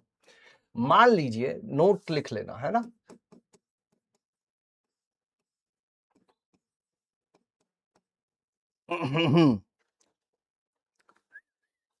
इधर लिखेगा कोई नहीं, एक ही बार समझाई जाएंगी, दूसरी बार नहीं समझाई जाएंगी। 101% बोल रहा हूं, दूसरी बार नहीं समझाऊंगा। अगर कोई संख्या पूर्णतया धनात्मक है तो इसका वर्ग करने पर असमीका का चिन्ह नहीं बदलता है।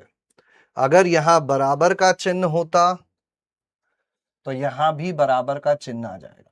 जिधर बराबर उधर बराबर, बराबर नहीं है बराबर नहीं आएगा, असमीका का चिन्ह नहीं बदलेगा। नियम नंबर 2, अगर कोई संख्या पूर्णतया ऋणात्मक है, पूर्णतया ऋणात्मक मतलब x का मान, कुछ और संख्याएं लेता हूं, -7 ले लिया मैंने और -2 ले लिया। अगर अभी वर्ग किया जाए, ये हो जाएगा 4, ये हो जाएगा 49, असमीका का चिन्ह बदल जाता है। अगर x पूरी तरह से धनात्मक मान लेता है, वर्ग करने पर असमीका का चिन्ह नहीं बदलेगा। अगर x पूरी तरह से ऋणात्मक मान लेता है, वर्ग कर दो, चिन्ह बदल दो। ठीक है, अगर यहां पर बराबर का चिन्ह होता, यहां भी बराबर का आ जाता, एक तरफ होता एक तरफ आ जाता। ठीक है, पहली 2 बातें। अब आती है तीसरी इंटरेस्टिंग चीज। व्हाट इफ अगर x धनात्मक और ऋणात्मक दोनों मान लेता है। x -4 से शुरू हुआ और मान लीजिए ये गया आपका 6 तक। ऐसी स्थिति में क्या होगा? या फिर अगर ऐसा हो जाए कि -4 पे बराबर का चिन्ह आ जाए, 6 पे बराबर का चिन्ह ना आए, या फिर ऐसा हो जाए कि -4 पे बराबर का चिन्ह ना आए, 6 पे बराबर का चिन्ह आ जाए, या फिर ऐसा हो कि दोनों पे बराबर का चिन्ह आ जाए। कुल मिला के चारों स्थिति में x ऋणात्मक मान भी लेता है, धनात्मक मान भी लेता है। अब जब वर्ग करेंगे तो असमीका का चिन्ह बदलेगा या नहीं बदलेगा? ये बहुत आसान है। इसमें कॉमन सेंस से भी चीजें हो जाती है कि भाई छोटी चीज पहले ही रहेगी, बड़ी चीज बाद में ही रहेगी, छोटी चीज पहले ही रहेगी, बड़ी चीज बाद में ही रहेगी। लेकिन जब x ऋणात्मक से धनात्मक तक जाता है और हम वर्ग करते हैं और हम वर्ग करते हैं और हम वर्ग करते हैं और हम वर्ग करते हैं, तो न्यूनतम मान सदैव 0 ही होता है और उस पर बराबर का चिन्ह आता ही आता है। क्यों होता है अभी थोड़ी देर बाद बताऊंगा। पहले ये जो बता रहा हूं उसको याद करो, सीखो। अगर x का मान ऋणात्मक से धनात्मक, ऋणात्मक से धनात्मक जा रहा है, वर्ग करने पर न्यूनतम मान 0 ही होगा। अधिकतम मान इन दोनों का वर्ग करने पर प्राप्त संख्या में से जो बड़ी संख्या है उसके बराबर होगा। -4 का वर्ग 16, 6 का वर्ग 36, -4 का वर्ग 16, 6 का वर्ग 36, -4 का वर्ग 16, 6 का वर्ग 36, -4 का वर्ग 16, 6 का वर्ग 36। अब यहां चिन्ह कौन सा आएगा ये इस पर निर्भर करेगा कि जिसका वर्ग लिया गया है उस पे चिन्ह कौन सा था। क्या 6 शामिल था? नहीं था, तो ये भी शामिल नहीं होगा। क्या 6 शामिल था? नहीं था, नहीं होगा। क्या 6 शामिल था? हां था, उसका वर्ग भी शामिल होगा, उसका वर्ग भी शामिल होगा। ये बात पहले हम लोगों को अपने दिलो दिमाग में बिठा लेनी है। अब दूसरी चीज आती है, आखिर ऐसा हुआ क्यों? तो पहला तरीका, इन दोनों में तो कोई खास लॉजिक है नहीं, सीधा सीधा वर्ग कर सकते हैं। यहां ऐसा हो रहा है क्योंकि जब तुम ऋणात्मक से धनात्मक तक जा रहे हो तो बीच में 0 को क्रॉस करते हुए ही जाओगे। -4 से 6 तक जाओगे, -4 से 6 तक जाओगे, बीच में 0 आएगा और किसी संख्या का वर्ग न्यूनतम कितना हो सकता है? 0। इसीलिए न्यूनतम मान 0 हुआ। अधिकतम किस पे निर्भर करेगा? जो बड़ी संख्या है उसके वर्ग पर निर्भर करेगा। अब वो शामिल होगा या नहीं होगा? अगर बड़ी संख्या शामिल है उसका वर्ग भी शामिल होगा, बड़ी संख्या शामिल है वर्ग शामिल होगा, बड़ी संख्या शामिल है वर्ग शामिल होगा। ये हो गया पहला लॉजिक। इस बात को तुम समझ लो तो बेहतर है ना। अब पहले बताओ कितने, अब इसको लिख डालो पहले, फिर एक और लॉजिक समझाता हूं ऐसा क्यों हुआ। कितने लोग याद रख पाएंगे इस चीज को, है ना। मैं ये नहीं बोल रहा समझ में आया नहीं आया, याद रखना है, याद रखना है, याद रखना जरूरी है, याद रखना जरूरी है।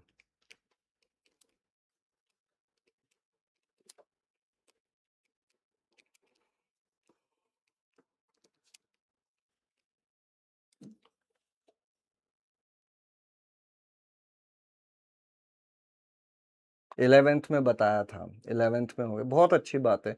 यही अच्छी चीज होती है। जिन लोगों ने 11वीं पढ़ी होगी ना, वो, अब मैं बताऊंगा 12वीं का मेथड कैसे। तो एक तरह से देखोगे, पढ़ने वाली जनता 1 मिनट के लिए लौट के आओ, तो मैं वाव फील करवाते हैं, वाव विजुअलाइज करवाते हैं। एक तरह से देखा जाए तो ये सारे सवाल द्विघात का परिसर निकालने के ही सवाल हैं। यहां पर यह प्रश्न दे दिया गया कि y is equal to x square का परिसर ज्ञात करो अगर x यहां से यहां तक है, x यहां से यहां तक है, x यहां से यहां तक है। बोलो नहीं क्या? ये क्या है? x का मान यहां से यहां तक है तो एक्स स्क्वायर का मान ज्ञात करो, मतलब एक तरह से परिसर ज्ञात करने का ही सवाल है ना। तो y is equal to x square का ग्राफ कैसा होता है? y is equal to x square का ग्राफ कैसा होता है? ऐसा होता है। अब देखते जाओ, अगर तुमने दोनों मान धनात्मक लिए 3 से लेकर 5 तक, सीधा सीधा वर्ग कर लोगे, 3 का वर्ग 9 आ जाएगा, 5 का वर्ग 25 आ जाएगा। अगर तुमने दोनों मान ऋणात्मक लिए -7 से लेकर -2 तक, -2 का वर्ग 4 सीधा सीधा आ जाएगा, 7 का वर्ग 49 सीधा सीधा आ जाएगा। न्यूनतम -2 पे मिला, अधिकतम इस पे मिला। पहले दो क्लियर हो गए कि जब ग्राफ वर्धमान होता है, सुनना मेरे भाई, एक बात पढ़ने वाली जनता, मोटे मोटे शब्दों में यह बात लिख देना कि यदि ग्राफ वर्धमान है, यदि फलन बढ़ता हुआ दिख रहा है, तो उस फलन को अप्लाई करने पर, उस फलन को लागू करने पर असमीका का चिन्ह नहीं बदलता है। एक्स स्क्वायर का ग्राफ 0 से बड़ी संख्याओं के लिए कैसा होता है? वर्धमान होता है। इसीलिए सीधा एक्स स्क्वायर कर दिया, असमीका का चिन्ह नहीं बदला। 0 से छोटे मानों के लिए फलन कैसा है? हासमान है। हासमान फलन में जब हम लोग अप्लाई करते हैं, असमीका का चिन्ह बदल जाता है। जब x के मान ऋणात्मक हैं, फलन हासमान है, इसीलिए तुमने जब वर्ग वाले फलन को अप्लाई किया, असमीका का चिन्ह बदल गया। आया मजा? हर चीज के पीछे लॉजिक होता है। इनमें क्या हुआ सर? इनमें क्या हुआ सर? तो इनमें यह दिक्कत आई कि हम लोग ऋणात्मक से लेकर धनात्मक तक गए। ध्यान से सुनना पढ़ने वाली जनता, कहां से कहां तक गए? -4 से लेकर 6 तक गए। अब जब तुम -4 से लेकर 6 तक गए, तो यह बात पक्की है कि तुमने कौन सा ग्राफ लिया? ये वाला ग्राफ लिया। -4 से लेकर 6 तक जाओगे तो कौन सा ग्राफ लोगे? ये ग्राफ सदैव न्यूनतम मान कितना लेगा? 0। अधिकतम मान 4 पे, -4 पे 16, इस पे 36। न्यूनतम मान 0, अधिकतम मान 36। अभी 36 लेगा या नहीं लेगा, वो किस पे निर्भर करेगा? 6 है कि नहीं है। अगर 6 है तो 36 लेगा, अगर 6 नहीं है तो 36 नहीं लेगा। अगर इसको शामिल किया, ये भी शामिल हो जाएगा। अगर इसको शामिल नहीं किया, ये भी शामिल नहीं होगा। इसीलिए जब ऋणात्मक से धनात्मक जाते हैं, ग्राफ अपना नीचे जाता है, 0 को स्पर्श करता है। इसीलिए सभी स्थिति में 0 न्यूनतम मान होगा। अधिकतम किस पे निर्भर करेगा कि अधिकतम मान किस पे मिल रहा है? 6 पे मिल रहा था, 6 पे जो मान मिल रहा है वो अधिकतम हो जाएगा। 36 36 36, 6 शामिल, 36 शामिल, 6 शामिल नहीं, 36 शामिल नहीं। आया मजा? बोलो, कर पाए विजुलाइज? हर चीज के पीछे लॉजिक है। ये लॉजिक क्या कहलाता है?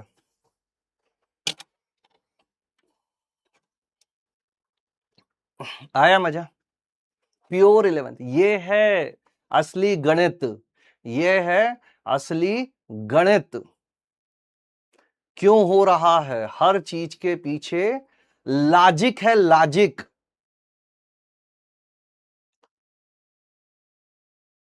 ठीक है?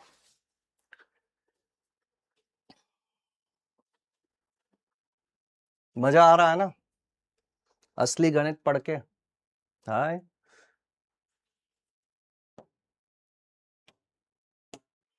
Very good. अब ऐसे ही कुछ नियम और भी हैं, है ना? तो अब इसको तो लिख ही लिया होगा तुमने अभी तक, इतना देर तो तुम चुपचाप बैठते नहीं हो, है ना? अब आते हैं अपन नोट नंबर 2 पे।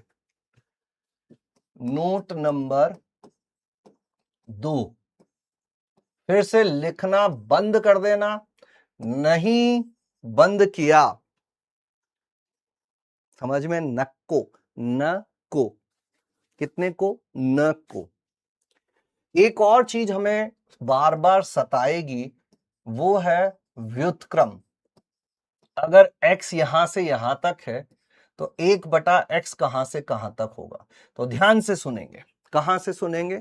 ध्यान से। अक्सर हम कान से सुनते हैं, लेकिन हमें ध्यान से सुनना चाहिए। तो हम किससे सुनेंगे? ध्यान से। ये उससे भी और इंटरेस्टिंग है, इसीलिए मैं बोल रहा हूं ध्यान से सुनना। अगर x का मान सदैव धनात्मक है, व्युत्क्रम करोगे कर दो, असमीका का चिन्ह बदल देना। अगर यहां बराबर है तो यहां भी बराबर आ जाएगा, जहां बराबर है वहां आ जाएगा। देखो धनात्मक 3 से 5 के बीच में जीरो तो आता है नहीं, मतलब उल्टा करने में कोई दिक्कत नहीं है। उल्टा करने में दिक्कत किसको होती है? जीरो को। 1/0 अपरिभाषित होता है, बाकी सब तो ठीक है ना।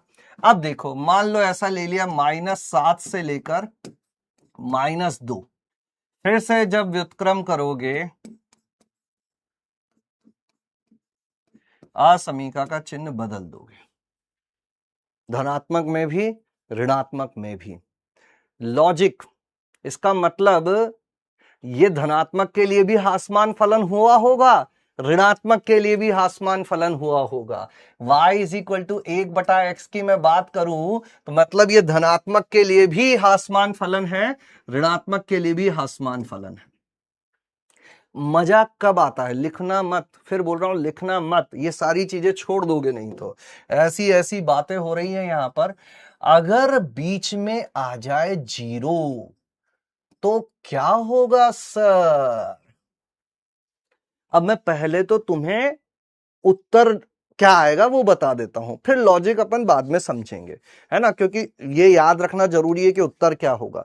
जब भी ऐसा हो कि ऋणात्मक से धनात्मक तक जा रहे हो तो पक्का बीच में जीरो आता है। जीरो का व्युत्क्रम हम कर नहीं सकते, तो क्या करें? तो उत्तर कैसे देना है वो मैं बताता हूं। देखो ये जो माइनस वाला है ना, इसका व्युत्क्रम कर दो, जो प्लस वाला है ना इसका व्युत्क्रम कर दो। प्लस में इसको भेज दो इधर अनंत तक, माइनस में इसको बुला लाओ माइनस अनंत से। अगर 4 शामिल नहीं है यहां पर ये आ जाएगा, 6 शामिल नहीं है ये आ जाएगा, अनंत को कभी शामिल नहीं करते और यहां आ जाएगा यूनियन।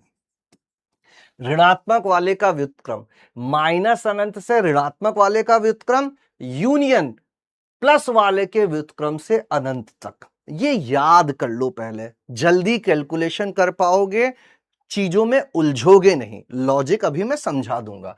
जैसे मान लीजिए ऐसा होता, -4 पे बराबर का चिन्ह होता, 6 पे बराबर का चिन्ह नहीं होता, तो इसका व्युत्क्रम माइनस अनंत से लेकर -1/4, चूंकि यहां 4 शामिल था तो इसका व्युत्क्रम भी शामिल होगा, 6 शामिल नहीं था तो उसका व्युत्क्रम भी शामिल नहीं।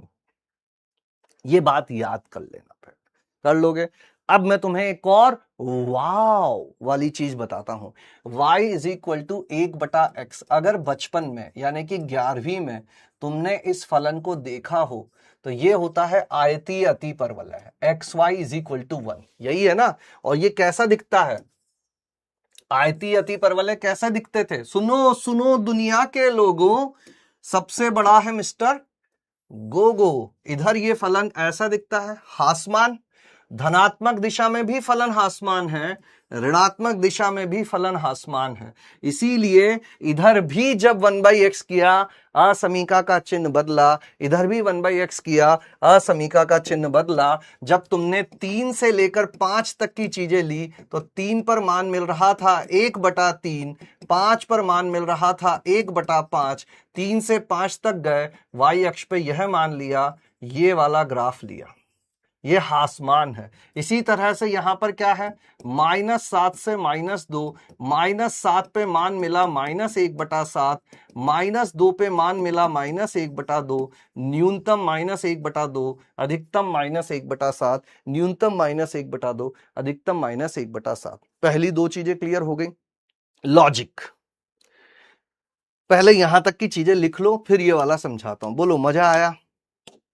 याद कर पाओगे? इन चीजों को दिमाग में बिठा पाओगे? डे 1 पे चीजें नहीं होती हैं, लेकिन 1 डे चीजें हो जाती हैं। 11वीं है लेकिन ये 12वीं है। दिस इज 12वीं, दिस इज 11वीं, दिस इज 12वीं। 11वीं से काम चल जाता है, 12वीं से रैंक आती है, क्लैरिटी आती है, नंबर बढ़ते हैं। कूल।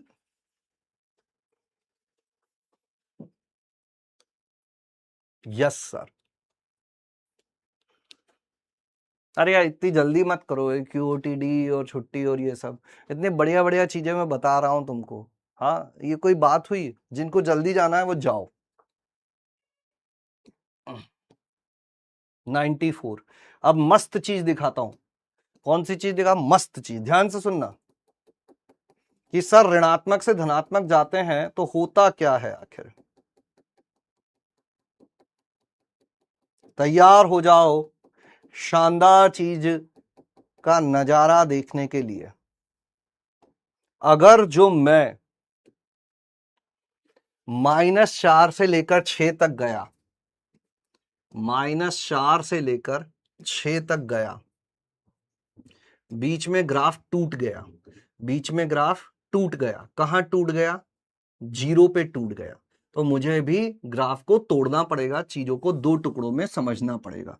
चूंकि यह ग्राफ दो टुकड़ों में टूटा है, इसीलिए हमको यहां पर इस चीज को दो टुकड़ों में स्टडी करना होगा, y is equal to 1/x को।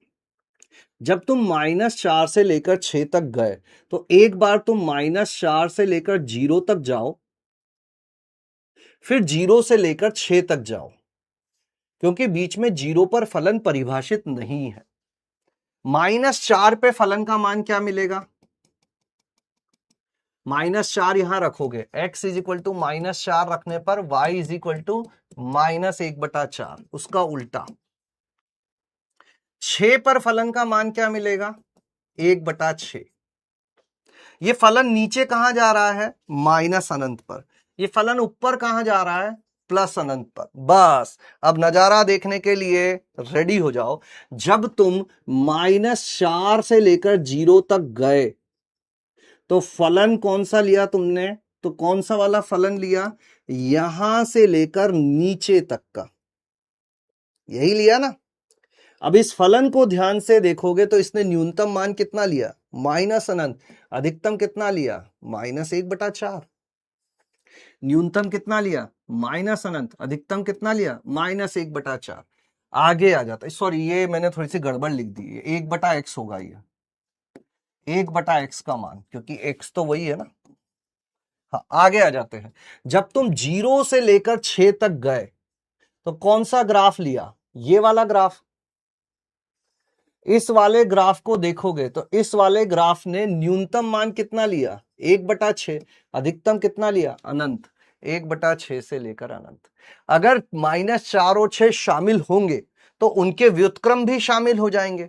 -4 शामिल था, व्युत्क्रम शामिल हो जाएगा। 6 शामिल होता, उसका व्युत्क्रम शामिल हो जाता। इसीलिए जब -4 से 6 तक जाते हैं, तो माइनस अनंत से पहली ऋणात्मक संख्या के व्युत्क्रम तक, फिर धनात्मक संख्या के व्युत्क्रम से अनंत तक जाते हैं। लॉजिक समझ में आ गया? अब याद कर लेना। बोलो, मजा आया?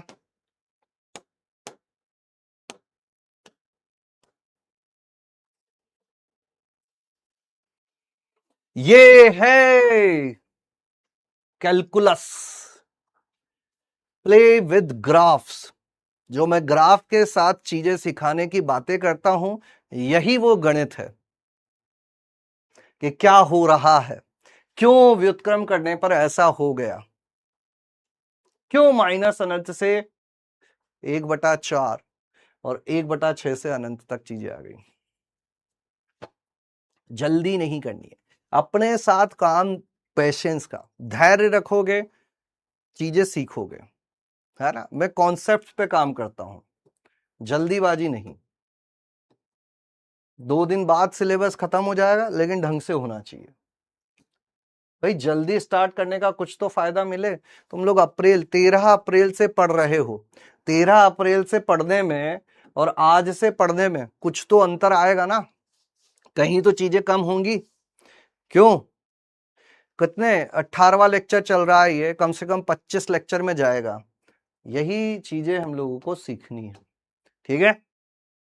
अब आज मेथड 3 पर तो उतनी मैं बातें नहीं कर पाया। एक सवाल मैं जरूर सिखाता हूं तुमको कि कहां इसकी जरूरत हमें पड़ेगी, है ना। एक दो छोटे छोटे सवाल, दैट्स इट, ज्यादा नहीं, छोटे छोटे सवाल की बातें कर रहा हूं तुमसे, ठीक है। जैसे मान लीजिए तुमसे ये पूछ लिया जाए